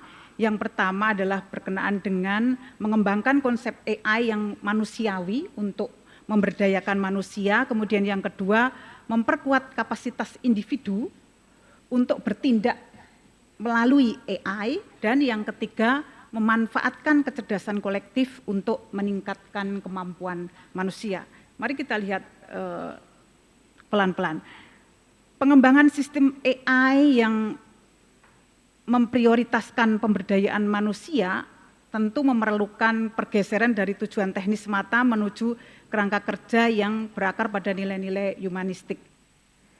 Kalau kita ingat ada seorang filsuf Luciano Floridi dalam bukunya The Ethics of AI mengatakan bahwa AI harus selaras dengan martabat, dengan otonomi dan kesejahteraan manusia agar apa? Agar tidak menjadi alat pengendalian atau eksploitasi. Nah, konsep AI yang manusiawi tentu berkonsekuensi menekankan transparansi, inklusivitas, dan akuntabilitas, sehingga hal ini kemudian dapat dipastikan darinya bahwa teknologi itu memperkuat agensi manusia, bukan justru sebaliknya sebagaimana yang kita khawatirkan hari ini. Nah, salah satu pendekatan untuk AI yang manusiawi, kita mengenal yang disebut sebagai value sensitive design, yang mengintegrasikan pertimbangan etis itu ke dalam proses pengembangan teknologi. Nah, value sensitive design ini melibatkan sejumlah tentu berbagai macam sektor, pemangku kepentingan atau pengguna, kemudian pengembang dan juga pembuat kebijakan di dalam mengidentifikasi nilai-nilai seperti privacy, kemudian keadilan dan kepercayaan untuk memandu desain AI. Misalnya kita bisa lihat Bapak Ibu dan teman-teman sekalian, sistem AI yang digunakan di bidang kesehatan, seperti misalnya Watson for Oncology dari IBM. Jadi kalau baca jurnal terkini itu saya sempat melihat itu, yang mana telah dikritik karena proses pengambilan keputusan yang tidak transparan. Nah, sebaliknya sistem yang dirancang dengan prinsip VSD tadi, seperti platform AI partisipatif, itu melibatkan pasien dan dokter dalam menyempurnakan algoritma, sehingga kemudian kita bisa memastikan ada proses membangun kepercayaan dan pemberdayaan di situ. Nah, aspek penting lainnya adalah, yang tidak kalah penting adalah mitigasi bias, yang dapat melemahkan konsep AI yang manusiawi. Bender misalnya itu menyoroti bagaimana model bahasa besar dapat melanggengkan stereotip jika dilatih dengan data yang bias. Untuk mengatasi hal ini memerlukan atau diperlukan saya kira tim pengembang dan dataset yang beragam, serta audit berkelanjutan terhadap keluaran AI. Organisasi seperti misalnya Algorithmic Justice League itu mendorong langkah-langkah ini diantaranya, yang menegaskan bahwa AI yang manusiawi haruslah tetap mencerminkan keragaman penggunanya untuk memberdayakan, bukan memarginalkan. Nah, AI yang manusiawi itu harus memprioritaskan pendidikan dan aksesibilitas, seperti yang dikatakan juga oleh Eric dan Andrew di dalam bukunya Second Machine Age. AI dapat mendemokratisasi pengetahuan dengan menyediakan alat untuk pembelajaran dan kreativitas. Platform seperti mungkin Bapak Ibu Perso mengetahui Duolingo yang didukung oleh AI, Mas Mardani mungkin paling paham di sini, mempersonalisasi pengajaran bahasa, membuat pendidikan dapat kemudian diakses oleh jutaan orang. Nah, kita kan nggak bayangkan hari ini bahwa mungkin saudara-saudara kita di daerah pelosok yang tidak memiliki akses apapun, yang ia hanya bisa berbahasa ibunya.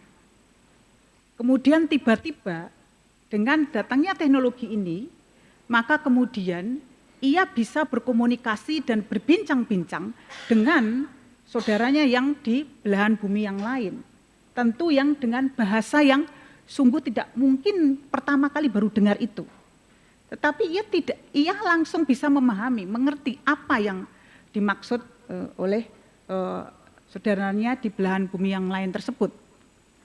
Dan Bapak Ibu bisa bayangkan betapa apa yang terjadi di situ. Cross atau lintas yang lintas values macam apa yang kemudian lalu lalang membentuk dari apa yang disebut dengan komunitas AI society tadi gitu loh. Yang terbangun dari sedemikian rupa banyak. Kalau kita bayangin di Indonesia aja ada berapa budaya, ada berapa bahasa yang kemudian kita tak terbayangkan manusia di muka bumi ini hari ini itu sudah mencapai dari 12 miliar. Itu dalam 10 tahun terakhir. Nanti 10 tahun ke depan mungkin akan 10 kali lipatnya gitu. Dengan masing-masing membawa values lokalnya. Dan dari hal yang mungkin tak terbayangkan termarginalkan maupun yang tidak, itu tidak lagi kita bisa memahami dan tidak akan pernah kita juga sempat terfikirkan untuk memikirkan bahwa ia berasal dari negara-negara superpower misalnya, tetapi ada banyak hal yang sebenarnya bisa kita refleksikan dan kita ambil manfaatnya untuk masyarakat sebagaimana Indonesia gitu, bahwa betapa itu cukup memberikan konsekuensi yang akan berdampak sangat maksimal untuk pemanfaatan hidup kita, tetapi juga tentu menyisakan banyak problem-problem yang tak pernah terbayangkan sebelumnya. Tetapi saya kira kalau kita melihat ke situ, bahwa kita kemudian kembali melihat peradaban manusia ini sejak dari munculnya sampai hari ini, itu selalu dinamikanya akan selalu dialektis. Dan terus-menerus memperoleh pemenuhannya, kalau dalam bahasa filsafat tuh Hegel pernah mengatakan teraufgehoben gitu, bahasa ininya, bahasa Jawanya itu, bahasa Jawa kami itu. Artinya dia terangkat kemudian dengan pemahaman pengertian yang lebih baru, dan perkembangan peradaban manusia kita, saya membayangkan juga seperti itu, sebagaimana juga dialektikanya Karl Marx misalnya, kita bisa saksikan kondisi itu sampai hari ini. Nah, Bapak Ibu yang saya hormati, inilah yang kemudian dengan menanamkan nilai-nilai yang humanistik di dalam pengembangan AI, kita kemudian dapat menciptakan sistem yang memberdayakan individu itu untuk bisa berkembang di dunia yang berubah dengan cepat ini. Nah, sub kedua yang ingin saya ajak Bapak Ibu sekalian untuk merefleksikan bersama adalah tentang memperkuat kapasitas individu untuk bertindak melalui AI. Bagaimana kita bisa memperkuat kapasitas manusia sebagai seorang individu itu untuk bertindak melalui AI. Nah, alih-alih menggantikan tenaga kerja manusia, kita tahu dan paham bahwa AI itu dapat meningkatkan kapasitas individu untuk bertindak dengan memperkuat keterampilan, dengan pengambilan keputusan, dan dengan kreativitas mereka. Nah, perspektif ini dengan sejalan saya kira dengan konsep kecerdasan teramplifikasi atau augmented intelligence yang menekankan kolaborasi antara manusia dan mesin. Seperti yang dicatat oleh Thomas Melun dari MIT Center for Collective Intelligence dalam Supermind, AI dapat berperan sebagai mitra kognitif yang kemudian memungkinkan individu itu bisa mencapai lebih banyak daripada yang mereka bayangkan sendiri atau mereka bisa lakukan sendiri. Nah, dalam konteks pendidikan misalnya, beberapa waktu lalu saya telah mengusungkan strategi apa yang disebut sebagai mendidik manusia bersama mesin. Itu sebagai bentuk kolaborasi antara manusia dan mesin. Nah, kolaborasi ini akan meningkatkan proses pembelajaran dengan memanfaatkan kekuatan dari kedua belah pihak, yaitu kecepatan analitis dan kemampuan pemrosesan data yang luas dari mesin, serta pemikiran kritis, kecerdasan emosional, dan pemahaman kontekstual dari pendidik dan subjek pelajar manusia. Misalnya saja dengan mengintegrasikan teknologi AI ke dalam kelas, tadi Mas Mardani sempat memberikan gambaran berkenaan dengan itu, bukan sebagai pengganti ya, yang kemudian tiba-tiba kita melihat entah dosen kita kemana gitu, yang kita hadapi robot itu. Tapi sebenarnya kalau dalam contoh yang paling sederhana juga dari kemarin itu sudah ada dosen yang entah kemana, kita cuma dikasih PPT, suruh belajar sendiri, dan kayak mana kita bisa kemudian memahami materi itu gitu kan. Artinya ada satu hal yang bisa kita refleksikan bersama, apakah mungkin kemudian manusia itu bisa lenyap? Iya, soalnya sering dikasih PPT doang gitu. Ya, bukan sebagai pengganti, tetapi saya kira sebagai pendukung pelengkap.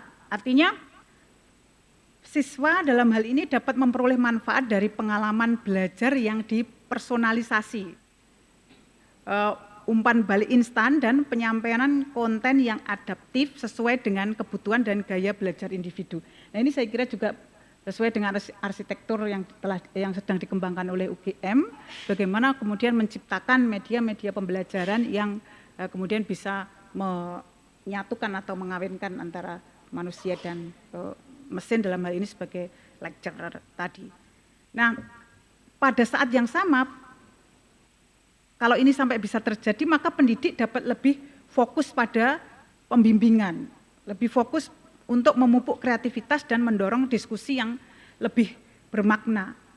Nah, pendekatan sinergis ini tidak hanya meningkatkan hasil pendidikan saya kira, tapi juga mempersiapkan anak didik kita itu untuk berinteraksi secara kritis dan etis dengan teknologi yang sedang berkembang, dan memastikan bahwa elemen manusia itu tetaplah menjadi pusat di dunia yang semakin terotomatisasi. Nah, salah satu cara AI memperkuat kapasitas individu saya kira adalah diantaranya melalui alat-alat yang dipersonalisasi ini untuk meningkatkan produktivitas dan pembelajaran. Misalnya, ini teman-teman mahasiswa sudah sangat paham itu. Alat penulisan berbasis AI seperti Quillbot, Wordtune, dan Jenny, katakanlah demikian ya, yang membantu pengguna di dalam menulis dan mengatur tugas dengan memberikan saran bahkan secara real time yang disesuaikan dengan kebutuhan mereka.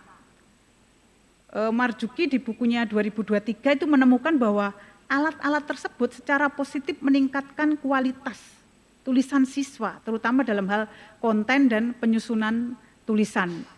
Nah, dengan mengurangi beban kognitif ini, saya kira AI memungkinkan pengguna itu untuk bisa lebih fokus pada tugas-tugas tingkat tinggi, seperti misalnya pemecahan masalah kreatif atau persoalan-persoalan atau dalam hal filsafat atau berfilsafat itu.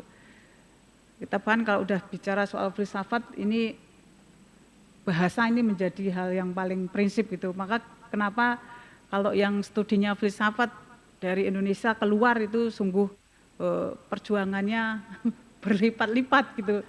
Karena penguasaan bahasa Inggris saja itu tidak mencukupi karena belajar filsafat berbicara tentang semua aspek seperti tadi juga dicontohkan soal bahasa Jawa, nguku, kromo aja itu sudah berlapis-lapis, lapisannya sangat rigid sampai kayak kue lapis gitu kan, saking rigidnya. Ini kita nggak kebayang bagaimana kemudian dengan hadirnya AI ini cukup bisa membantu kita. Tapi nanti kita akan lihat jika dan hanya jika gitu kan, dengan syarat dan ketentuan berlaku gitu. Nah, dalam lingkungan profesional AI meningkatkan pengambilan keputusan. Misalnya algoritma berbasis deep learning itu memiliki rupanya sensitivitas dan spesifitas yang sangat tinggi itu untuk mendeteksi retinopati diabetik yang dapat dirujuk. Sehingga memungkinkan dokter itu kemudian membuat keputusan yang lebih cepat dan akurat. Alih-alih menggantikan dokter, Bapak Ibu, sistem ini justru mendukung keahlian mereka menjaga penilaian manusia dalam konteks itu. Nah, model kolaboratif inilah yang kemudian memastikan AI itu memberdayakan, bukan mengurangi keterampilan. Nah, namun pemberdayaan individu itu memerlukan penanganan resiko ketergantungan berlebihan pada AI. Nah, beberapa riset menunjukkan bahwa ketergantungan berlebihan pada keluaran sistem AI itu dapat menyebabkan masalah deskilling pada dokter atau operator.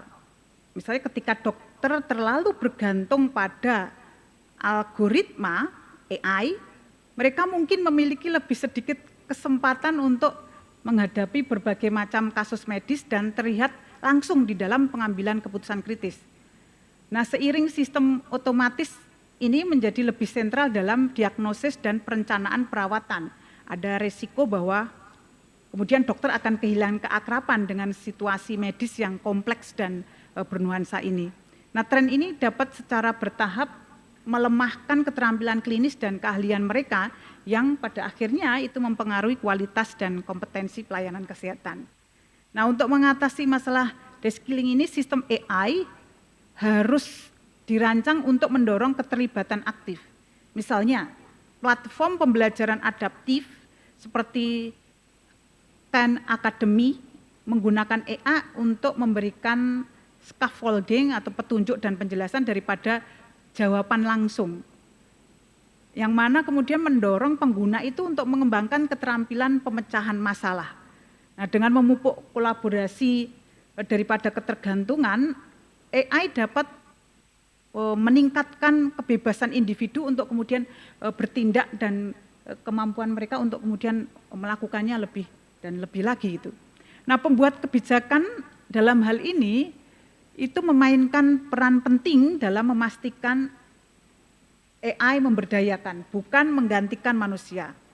Inisiatif seperti AI Act Uni Eropa menekankan pengawasan manusia dan transparansi dalam aplikasi AI berisiko tinggi seperti misalnya perekrutan atau peradilan pidana.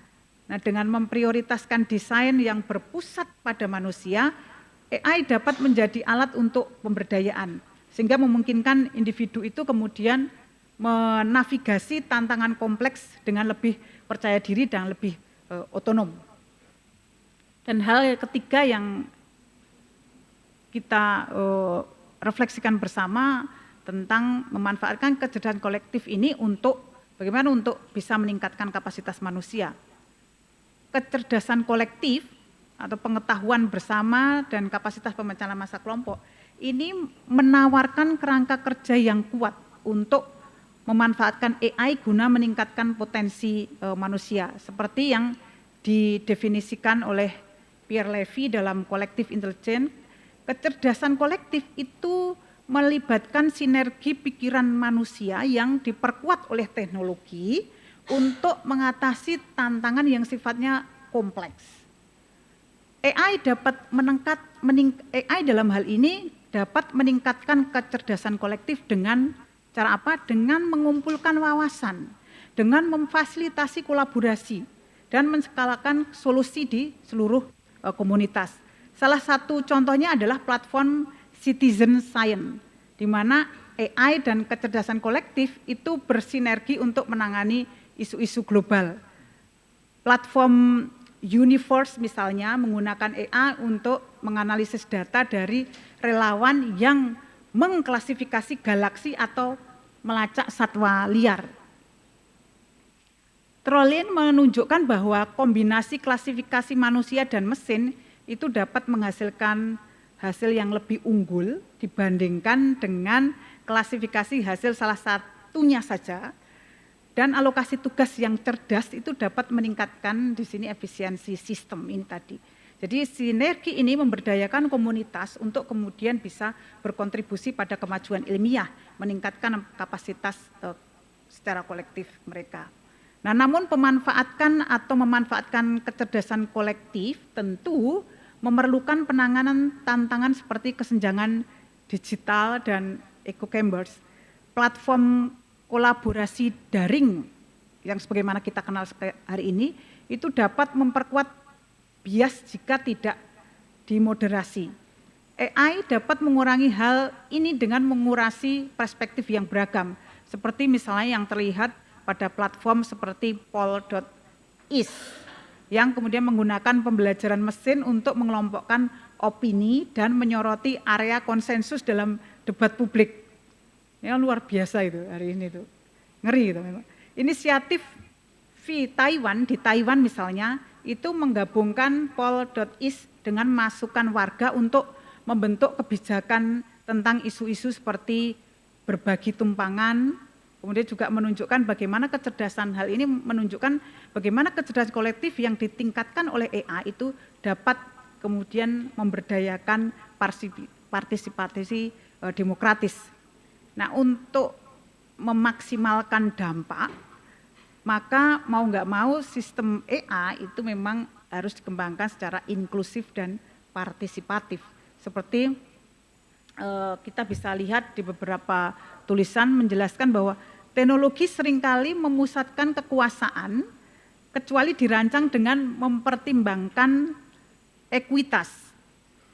Inisiatif seperti Project Common Voice dari Mozilla misalnya yang mengumpulkan data suara yang beragam untuk AI memastikan bahwa komunitas yang terpinggirkan itu terwakili dalam pengembangan teknologi ini gitu.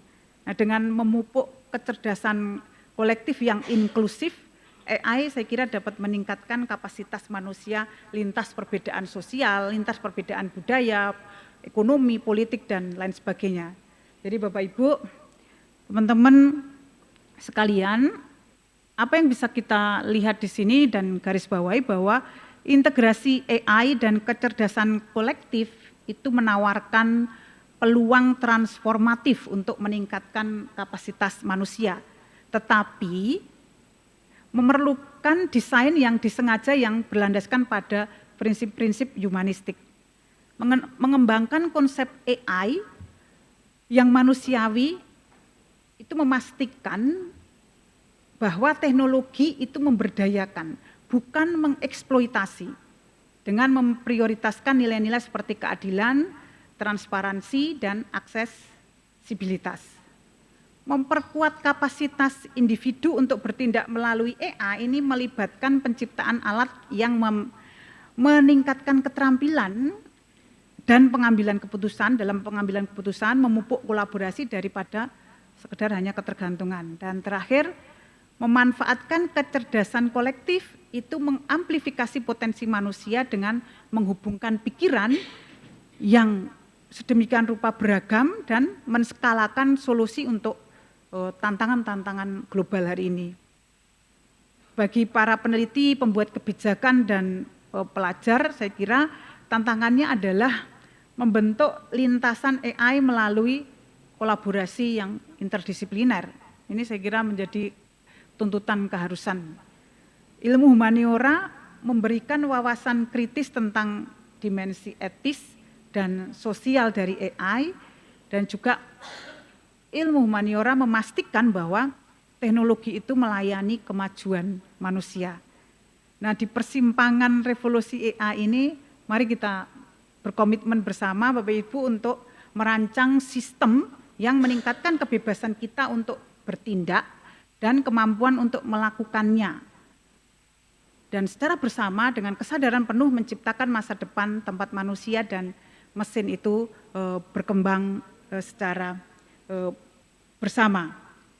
Dan Bapak Ibu sekalian, masa depan kita itu, masa depan dunia itu tidak sekedar bukan soal AI yang menggantikan manusia, tapi AI dan manusia itu tadi yang saling memperkuat. AI doesn't replace humans, it augment what makes us human. Mari gunakan AI untuk memperluas batas kolektif kita, untuk belajar, untuk bekerja, dan berkembang bersama. Saya kira itu yang saya bisa sampaikan, mudah-mudahan menjadi pemantik bersama untuk kemudian kita bisa diskusi dan sharing belajar bersama. Matur nuwun, wabillahi taufik walhidayah, wassalamualaikum warahmatullahi wabarakatuh. Waalaikumsalam warahmatullahi wabarakatuh. Terima kasih Bu Titi. Selanjutnya kita buka sesi tanya jawab pertama. Kita ambil 3 penanya terlebih dahulu. Silakan angkat tangan, sebutkan nama dan institusinya. Ada 2 di sebelah sini. Apakah ada 1 lagi di ruangan ini? Ini karena diskusinya teknik kayaknya masih didominasi oleh masculinity ya Bu Wening. Silakan Mas. Cek, oke. Baik, terima kasih. Sayangnya saya dari filsafat Mbak, jadi bukan dari teknik. Masih berkaitan dengan bias epistemik. Namanya siapa Mas? Perkenalkan, nama saya Wafi dari Pasca Filsafat. Saya ingin bertanya, masih berkaitan erat dengan general intellect atau tadi kolektif intelektual ya, kolektif intelligence, dan juga mungkin ditambah dengan 1 poin penting mengenai bias epistemik yang tadi sempat disinggung juga oleh Bu Murti, bagaimana kemudian dalam implementasi dan desain AI-nya kita harus memitigasi bias pengetahuan. Tapi mungkin saya agak mau coba meng-highlight 1 dilema. Di sisi lain, karena kan AI itu cara kerja dasarnya dia mengambil data-data yang kemudian terarchive dalam internet, kemudian di-convert jadi dataset untuk kemudian dijadikan basis untuk service-nya, entah answering questions atau generating image. Salah satu solusi yang paling populer mengenai problem ini adalah untuk kemudian mereduksi cakupan data yang digunakan oleh perusahaan AI. Jadi bagaimana kemudian misalnya contoh ada ChatGPT dalam image generation-nya mereka ya udah hire ilustrator yang mereka inginkan. Jadi nggak ngambil asal lukisan dan foto dari internet. Nah, tapi kan problem dari model itu justru sepertinya agak menyinggung mengenai bias epistemik tadi, bagaimana kemudian kita akhirnya pilih kasih untuk ngambil data. Nah itu dilemanya sepertinya di sana. Mungkin saya ingin bertanya bagaimana kemudian kita mengatasi hal tersebut gitu. Apakah ada solusi yang lebih baik daripada solusi yang tadi atau seperti apa gitu secara etis maupun epistemik. Terima kasih. Baik, terima kasih Mas Wafi. Silakan penanya berikutnya. Assalamualaikum warahmatullahi wabarakatuh. Waalaikumsalam. Perkenalkan, nama saya Muhammad Ilhamul Azmi Kasri. Saya berasal dari fakultas yang sama, Fakultas Filsafat. Di sini saya ingin bertanya kepada Prof, Ibu Prof, tentang kecerdasan buatan tadi yang disampaikan, bukan alih-alih mendominasi kehidupan manusia, malah justru memperkuat kapasitas manusia melalui kolaborasi dan pemberdayaan. Namun di sini saya ingin bertanya, Bu, sejauh mana kita dapat menjamin bahwasanya proses tersebut tidak justru menimbulkan ketergantungan kognitif yang mungkin dapat melemahkan ketajaman berpikir kita sebagai manusia begitu.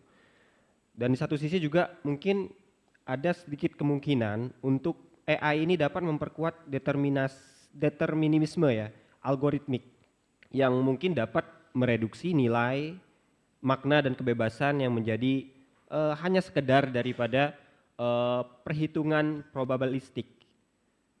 Yang terakhir adalah bagaimana kita juga bisa menjamin bahwasanya AI ini tidak serta mengaburkan peran manusia sebagai subjek utama dalam proses pengetahuan dan pengambilan keputusan. Mungkin itu dari saya. Terima kasih banyak, Ibu. Baik, terima kasih Mas Wafi dan Mas Muhammad.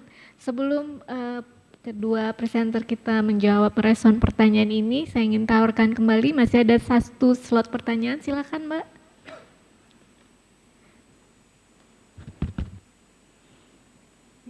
Sudah bisa. Oke, terima kasih. Saya mau nanya. Namanya siapa Mbak? Saya Ziza, saya seorang warga negara yang kebetulan titel resminya adalah tutor bahasa Inggris pembelajar dewasa, tapi yang sebenarnya cuma mau cari duit, tapi entah kenapa kesandung masalah etis karena pembelajar dewasa yang saya ajar itu pekerja sosial dan ada pembelajar dewasa lain HP-nya ada ChatGPT dan saya harus menjelaskan hal etis tentang itu. Jadi saya mau nanya kepada Dr. Mardani gitu nggih. Ini sebenarnya juga sempat ingin saya tanyakan pada Pak Fauzan tadi, tapi yaudahlah nggak apa-apa. Pak Mardani juga, apalagi ada bagian ekonominya. Soal AI ini itu apalagi dalam konteks universitas ya, itu bagaimana AI yang berkembang di universitas ini itu bisa menjaga dissenting opinion, terutama ketika terkait hal-hal yang ada eksternalisasi cost. Maksud saya seperti ini, berkaca dari apa yang terjadi di Amerika, itu kan terus ada penghapusan data sekian banyak hal-hal yang terkait kaum tidak kulit putih, sederhananya seperti itu. Untungnya adalah orang yang melakukan itu walaupun pintar tapi ya rodok kepiye sehingga masyarakat bisa bereaksi gitu. Dan ada proses, tapi ada proses gencatan juga kepada perguruan tinggi di sana, kalau nggak nurut duitnya diambil gitu, duit grantnya. Nah di Indonesia kan AI itu antara lain digunakan tadi di bagian slide show itu ada tentang resource, perubahan iklim dan seterusnya. Misal nih kasusnya, kalau ada orang nyari pakai AI perencanaan kawasan untuk tempat pembuangan sampah akhir yang paling tidak problematis secara ekonomi gitu, diambillah kawasan mangrove. Nah itu kan karena di situ nggak ada orang istilahnya, jadi nggak ada yang bisa protes secara ekonomi segala macam. Padahal ada dampak lingkungan yang nanti dalam sekian waktu ke depan, pendeknya ada tapi rata-rata panjang, yang ongkos termasuk ekonomi itu ditanggung oleh mau tidak mau sebagai penjaga gawang terakhir oleh pemerintah dan pada akhirnya pembayar pajak. Nah itu kan yang bisa teriak-teriak soal itu kemudian UGM, ya nggak hanya UGM, maksudnya Civitas Akademi terus masyarakat sipil dan segala macam, dan itu kan butuh tunjukkan dissenting opinion itu. Atau kasus lain misalnya tentang manusia purba, itu kan ada berbagai pendapat. Apalagi kemudian di Indonesia sudah ada sejarah tragedi 65 dan segala macam, di mana identitas-identitas itu yang tidak kita semua di Indonesia itu minoritas, tapi ada bagian mayoritas tertentu gitu, itu digunakan sebagai penguasaan ekonomi gitu, yang berdampak kepada lingkungan gitu. Nah, sebagai kalau AI yang dikembangkan di tingkat universitas itu bagaimana supaya bisa mencerminkan dissenting opinion itu dan eksternalitas cost yang pengeksternalitasan biaya gitu, yang supaya tidak hanya ketika perencanaan itu tidak hanya ngitung duit ekonomi yang ya 1 sampai 5 tahun ke depan, tapi juga yang sekian tahun berikutnya gitu. Makasih. Baik, terima kasih Mbak Ziza pertanyaannya. Baik, mungkin Prof. Mut. Ya, atas Mbak Mbak Mary. Ini pertanyaan di kelas itu. Salah forum. Ya, sedikit merespon dari apa yang menjadi keresahan dari teman-teman tadi, baik Wafi maupun Basri, bahwa bias epistemik ini menjadi persoalan tersendiri yang kemudian memunculkan dilema yang tidak bisa kita abaikan begitu saja gitu. Bahwa kita paham AI telah mengubah landscape epistemologi dengan menciptakan pengetahuan itu melalui algoritma, kemudian melalui big data. Nah, dan kita juga paham di sini ini saya kira menantang definisi tradisional tentang apa itu pengetahuan dan siapa yang dapat memilikinya. Meskipun kita tahu bahwa AI itu bisa menghasilkan wawasan, bisa menghasilkan kebenaran epistemik, tetapi tetap yang harus kita tidak boleh lupakan, yang memvalidasi itu semua, bahwa pengetahuan itu benar dan tidak, itu siapa? Hanya manusia yang bisa melakukan itu. Maka kebenaran epistemik tetap membutuhkan apa yang disebut sebagai validasi manusia agar kemudian bermakna secara filosofis gitu. Maka yang bisa kita tengok adalah dengan cara memahami, mengerti cara kerja AI, maka AI tidak bisa bekerja dengan membayangkan masa depan. Ia hanya bekerja, beroperasi terbatas kepada hari ini dan yang sudah lewat gitu. Dan kita tidak boleh lupa bahwa manusia tidak terbatas itu, bahkan manusia menjangkau, melampaui yang mungkin tidak pernah terbayangkan dengan batas-batas limit pikirannya. Nah, dengan AI bersamanya, kesadaran adanya AI di sampingnya yang bisa berjalan seiring, maka itu tadi yang saya maksud akan bakalan menciptakan kolektif intelijen secara luar biasa.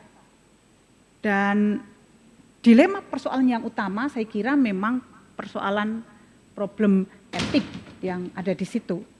Nah, etik akan bisa berjalan dengan lancar kalau ia ditemani oleh regulasi. Maka yang dituntut di situ adalah adanya regulasi. Begitu juga kemudian konsekuensinya di pendidikan gitu. Maka UGM kan saya kira di bawah Prof. WR, Prof. Wening juga sedang mati-matian getol untuk menyusun panduan-panduan yang secara general itu memandu dari pelaksanaan perkembangan AI ini di dalam penggunaannya di dalam pendidikan. Karena kalau kita memberikan panduan yang rigid pun ya nggak akan mungkin bisa mencakup itu semua, tetapi secara garis besar kembali lagi bahwa pemegang kendali di situ adalah tetap manusia. Apapun membutuhkan validasi itu yang bisa memberikan itu adalah manusia. Nah, misalnya juga dalam konteks ini kita bisa juga mencoba untuk merefleksikan bahwa meredefinisi perkembangan AI ini mendorong kita untuk kemudian meredefinisi ulang makna menjadi manusia. AI mendorong refleksi ulang atas esensi siapa itu manusia. Kalau misalnya kita bayangkan AI itu kan bisa berpikir, bisa mencipta. Kita tahu perkembangan AI hari ini itu sudah sedemikian rupa sampai pada titik itu gitu. Maka nilai manusia itu kan tidak lagi semata dari kemampuan kognitifnya saja tadi, tetapi juga dari kemampuan untuk apa? Untuk mencintai, untuk berempati. Kita fenomena yang misalnya membeli robot kemudian menghadirkan pasangan yang sudah meninggal, tapi lama-lama akhirnya apa? Ya pasti dia tidak akan pada satu titik seperti lagu, ia bukan dirimu lagi, gitu kan?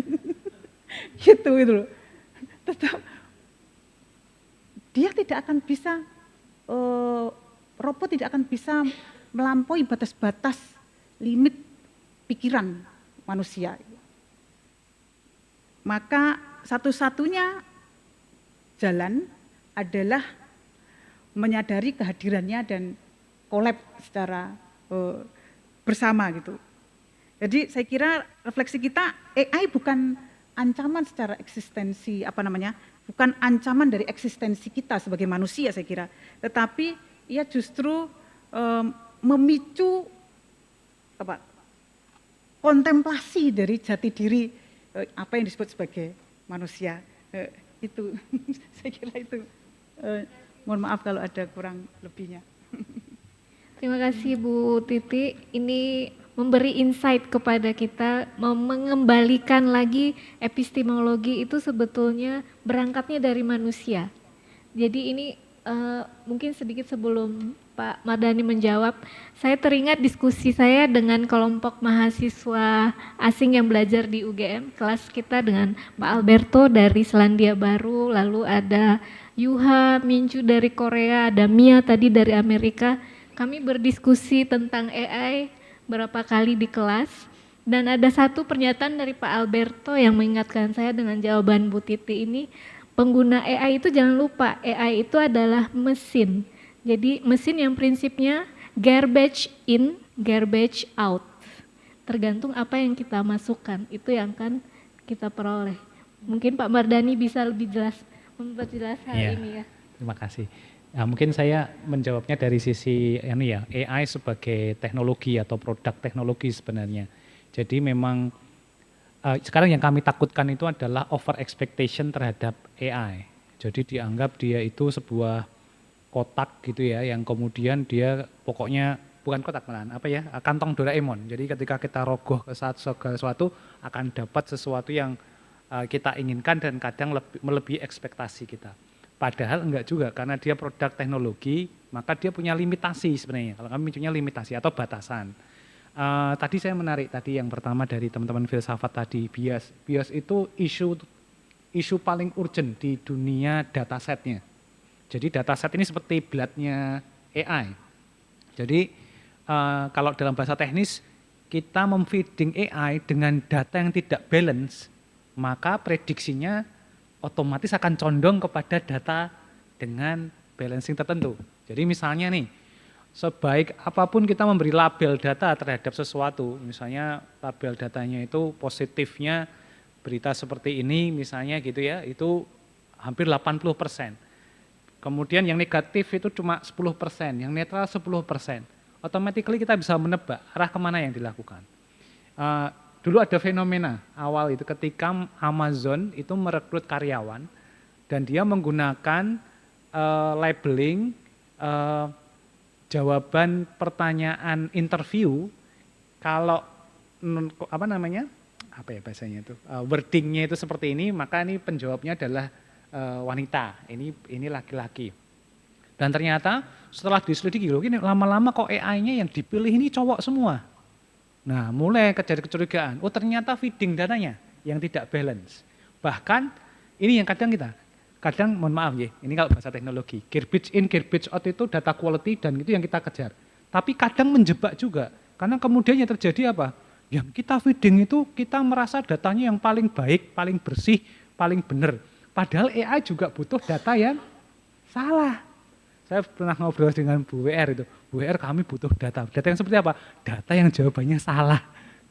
Nggak apa-apa, malah AI-nya bisa belajar mengidentifikasi bahwa data itu salah gitu. Jadi semacam itu. Jadi itu menjadi menarik begitu, jadi variatif. Intinya seperti apa? Data quality itu adalah atau garbage in, garbage out tadi adalah data yang variatif, merepresentasikan cara berpikirnya orang. Kalau di sosial media ada sentimen positif, negatif dan netral. Enggak juga. Kalau tadi saya belajar dari Bu Dekan, bisa jadi persepsi manusia itu 10 gitu ya. Ya gitu ya. Ya jadi kayak bahasa Jawa tadi sih, sare, tilem sampai turu gitu. Buat tuh degradasinya banyak banget lah, misalnya kayak gitu. Nah, itu salah satu yang kita kejar. Nah, ini satu sisi bias. Yang kedua menjawab tadi pertanyaan yang terkait dengan dissenting opinion. Itu yang kemudian dikembangkan berikutnya, nggak cuma dari sisi dataset. Kadang begini, kita melihat AI itu tadi disampaikan otomatisasi. Dalam proses AI itu ada pilihan. Apakah kita itu unsupervised? Ya, unsupervised itu berarti memang manusia memilih untuk tidak mengintervensi pola data yang ada dalam AI. Tapi ada juga yang modelnya itu supervised. Supervised itu datanya ditata, tapi yang mengarahkan konteks data ini siapa itu adalah manusia. Tapi juga ada yang modelnya itu dikombinasikan, namanya reinforcement. Data otomatis unsupervised, tapi kalau datanya itu unsupervised tapi mulai keblinger, maka intervensi manusianya muncul. Nah gitu, dibenarkan pengetahuannya. Nah kadang banyak sekali pilihan itu teknologi itu karena tadi ya pilihannya paling gampang ya unsupervised. Kita nggak usah ngapa-ngapain apa adanya. Nah kadang kalau muncul surprise dari sisi AI-nya, itu kita malah shocking sendiri. Nah, kira-kira gitu. Kadang pengembang AI juga kaget, loh kok bisa semacam ini. Nah, kemarin kami coba sedikit misalnya di UGM, data peneliti UGM ini kemarin ke Fakultas Psikologi. Kenapa ya kok di Fakultas Psikologi tema penelitiannya larinya kok enggak ranah keilmuan psikologinya gitu. Nah, karena apa adanya, karena wording yang dipakai mungkin untuk mengejar sitasi segala macam, mungkin keyword yang ditampilkan itu yang familiar, bukan yang core of the core ilmunya begitu ya, sehingga tidak tampak. Nah, sehingga yang terjadi kayak loh kok bergeser begitu. Nah, setelah kita cek ya ini perlu kalau udah mulai polanya kayak gini, ini bisa jadi kita malah tersesat nanti. Sehingga harus ada tadi reinforcement.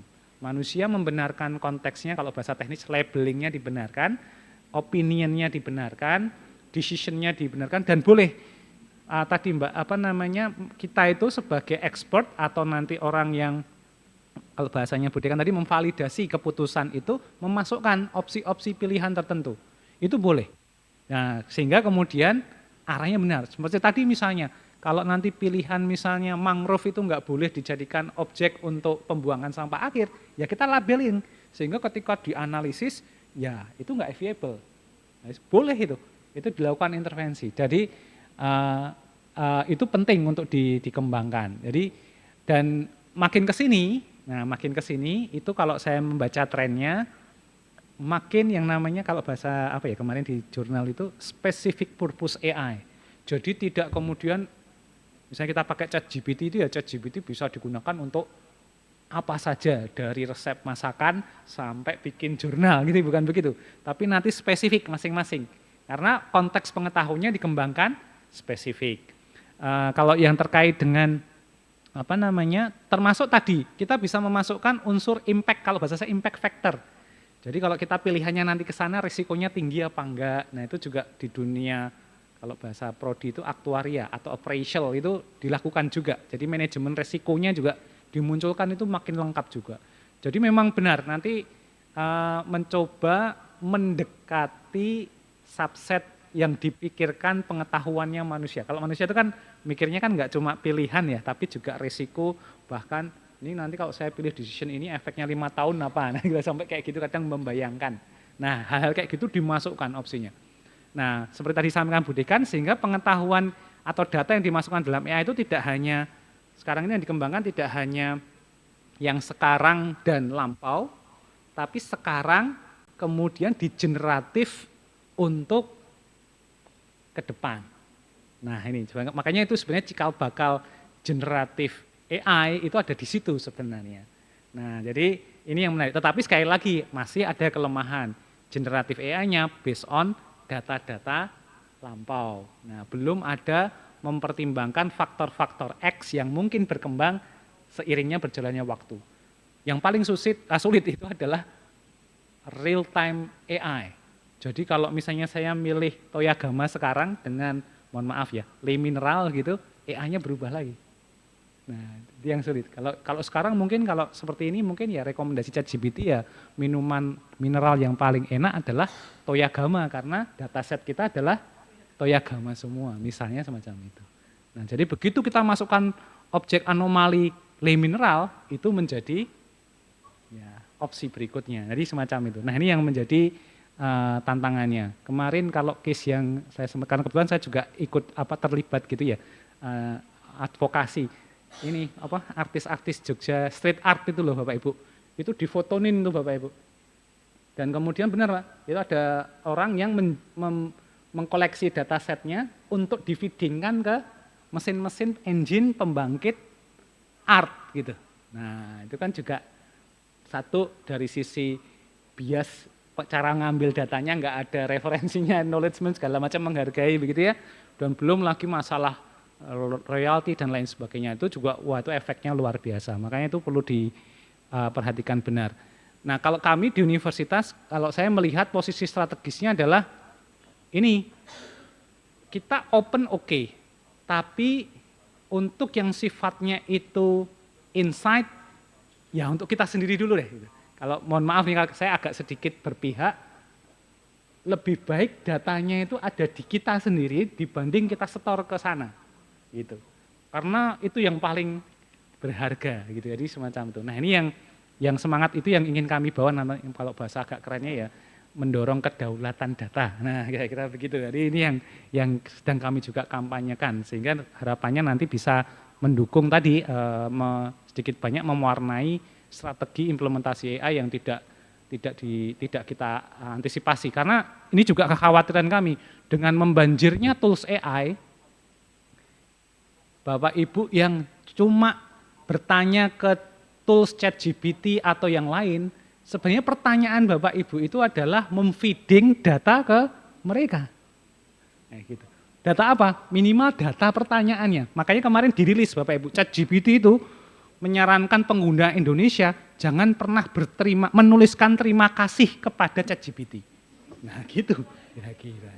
Karena listriknya banyak. Kayak gitu Bapak Ibu. Jadi ya semacam itu. Jadi pertanyaan kita itu data Bapak Ibu. Jadi gitu. Belum lagi pertanyaan itu membangkitkan pengetahuan. Nah kira-kira begitu cara kerjanya. Nah gitu ya. Jadi nanti kalau UGM sudah rilis ya jangan berterima kasih ke UGM. Nanti enggak listriknya nambah juga. Kira-kira gitu ya. Karena compute itu mahal. Gitu kira-kira ilustrasinya. Mudah-mudahan bisa menjawab. Terima kasih.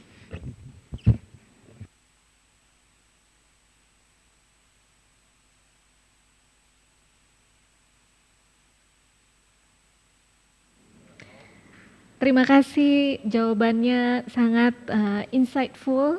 inspiratif Pak Mardani dan Bu Titi. Mungkin sebelum kita akhiri, saya ingin menyapa terlebih dahulu teman-teman yang ada di forum Zoom. Di sini ada 34 orang. Nah, apakah ada di antara teman-teman atau Bapak Ibu yang ada di Zoom ada yang ingin mengajukan pertanyaan untuk dua presenter kita siang ini? Baik, ini ada satu pertanyaan, mungkin akan saya bacakan ya. Pertanyaannya dari Mas atau Pak Adi Wibowo. Seiring ambisi para pengembang model bahasa besar seperti OpenAI untuk mencapai Artificial General Intelligence atau AGI, yakni kecerdasan buatan yang setara dengan kapasitas intelektual manusia, bagaimana seharusnya kita memandang AI sebagai entitas? Jika AI tidak lagi sepenuhnya dapat dikategorikan sebagai mesin dalam pengertian tradisional, namun juga bukan manusia, apakah kita perlu mengakui keberadaannya sebagai bentuk entitas baru? Konsekuensi filosofis, sosial, dan etis apa yang perlu mulai kita rumuskan dalam menghadapi kemungkinan ini, Bapak Ibu? Mangga, terima kasih Mas atau Pak Adi Wibowo pertanyaannya. Ini mungkin bisa direspon oleh Bu Titi ataupun Pak Mardani ya.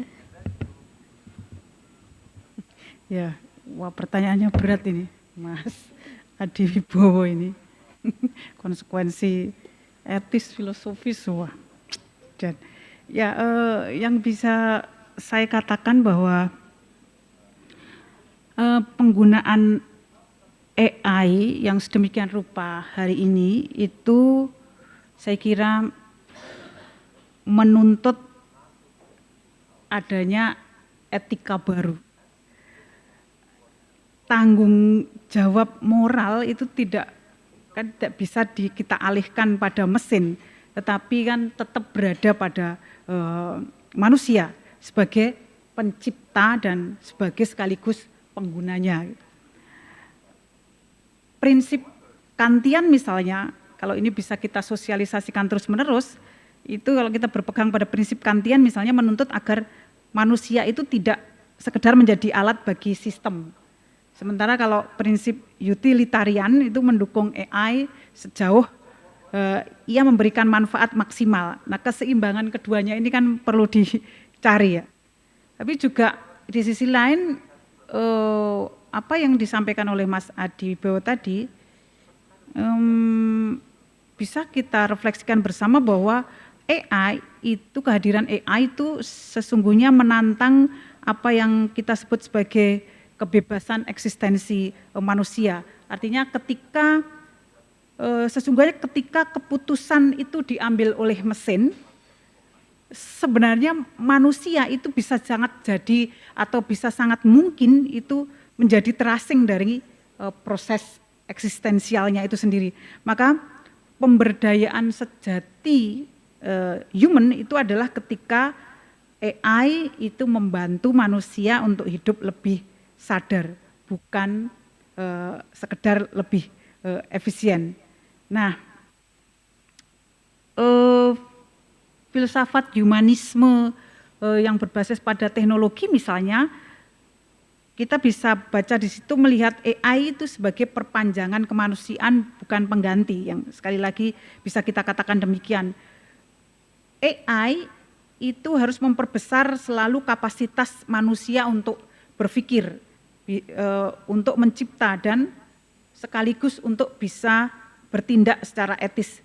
Nah, visi inilah yang kemudian mengarah pada simbiosis yang saling memperkaya antara teknologi dan nilai-nilai manusia itu tadi. Sekali lagi bahwa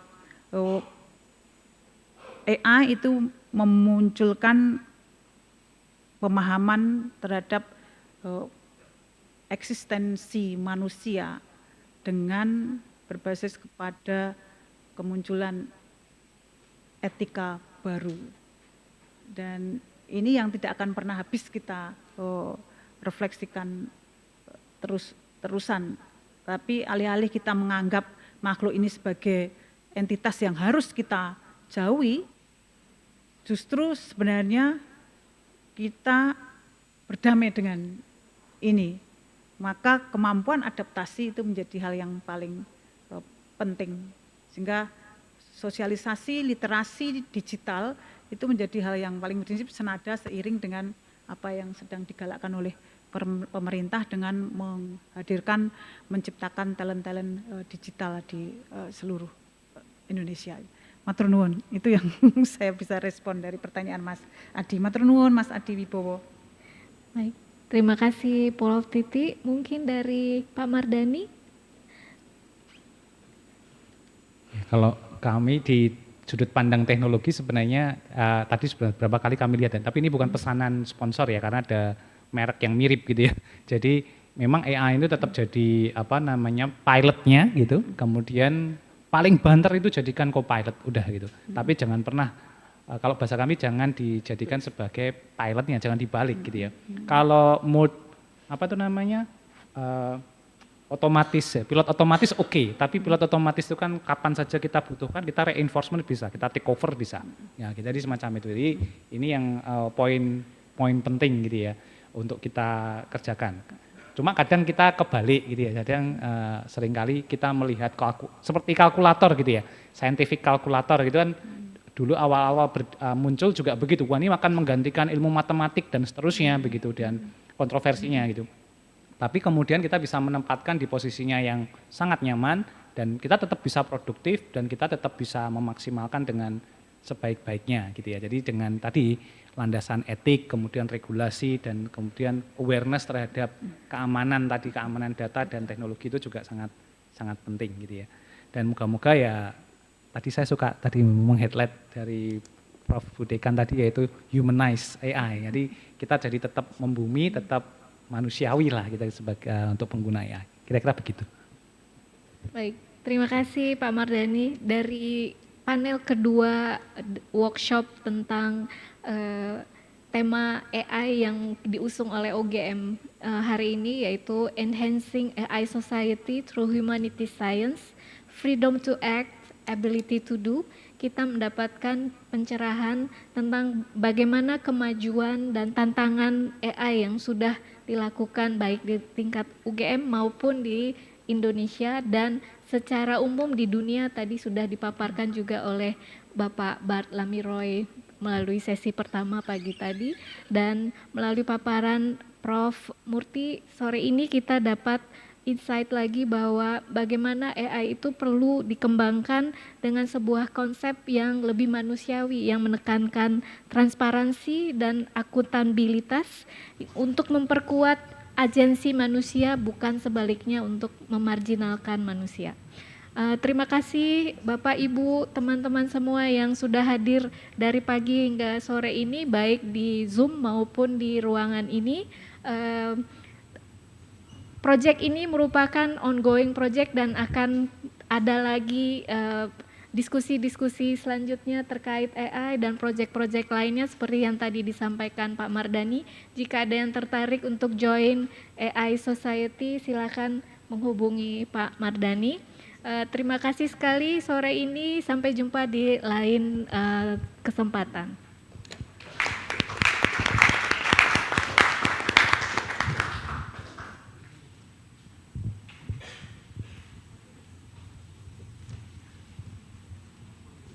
Baik, terima kasih Dr. Mary sudah memandu untuk diskusi panel kedua, dan diskusi ini mengakhiri perjumpaan kita dalam acara Night of Ideas Workshop 2025. Terima kasih banyak atas kehadiran Bapak Ibu, para peserta sekalian. Untuk selanjutnya kembali kita akan ada sesi foto bersama narasumber sesi kedua ini. Yang masih ada boleh hadir ke depan ya. Yang ada di sini silahkan, kalau tadi fotonya di tempat masing-masing, sekarang kami mengajak Anda semuanya untuk bergabung foto bersama di area stage depan. So ladies and gentlemen, we have come to the end of our occasion this afternoon, and we kindly invite everybody to move forward to have photo session to close the Night of Ideas Workshop 2025.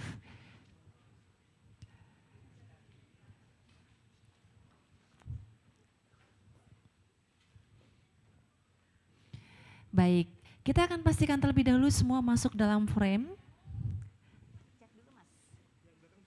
Oke, baik. Bapak Ibu yang ada di sisi kiri maupun kanan boleh berpindah ke belakang persis dari para Bapak Ibu yang ada di depan. Ya, boleh naik tangga 1 step. Ya. Oke, semua sudah masuk. Kita akan, ya silakan bergabung Ibu. Ada lagi yang mau bergabung? Sudah tidak ada lagi? Mbak, nggak bergabung sekalian? Oke, sudah cukup. Kita akan foto beberapa gaya formal dulu. Pertama ya, kita capture. Oh, silakan. Kita ambil gambar. Masih ada yang ketinggalan, Bu Ririn? Monggo. Ya, panitia utamanya beliau. Ibu Ririn silakan bergabung bersama dengan Prof. Oning. Oh, boleh agak ke tengah juga nggak apa-apa, Bu. Di situ aja. Oke, baik. Oke, kita ambil gambar gaya formal dulu Bapak Ibu. 3, 2, 1. Silahkan genggamkan tangan kanan Anda semuanya sebagai semangat sore ini tetap on fire ya mengikuti Night of Ideas. 3, 2, 1. Capture. Sekarang simbol hand UGM. Nah, agak susah emang ya. Ya seperti ini Bapak Ibu tempelkan di dada kiri semuanya bareng-bareng. Boleh berikan senyum terbaiknya. 3, 2, 1. Capture.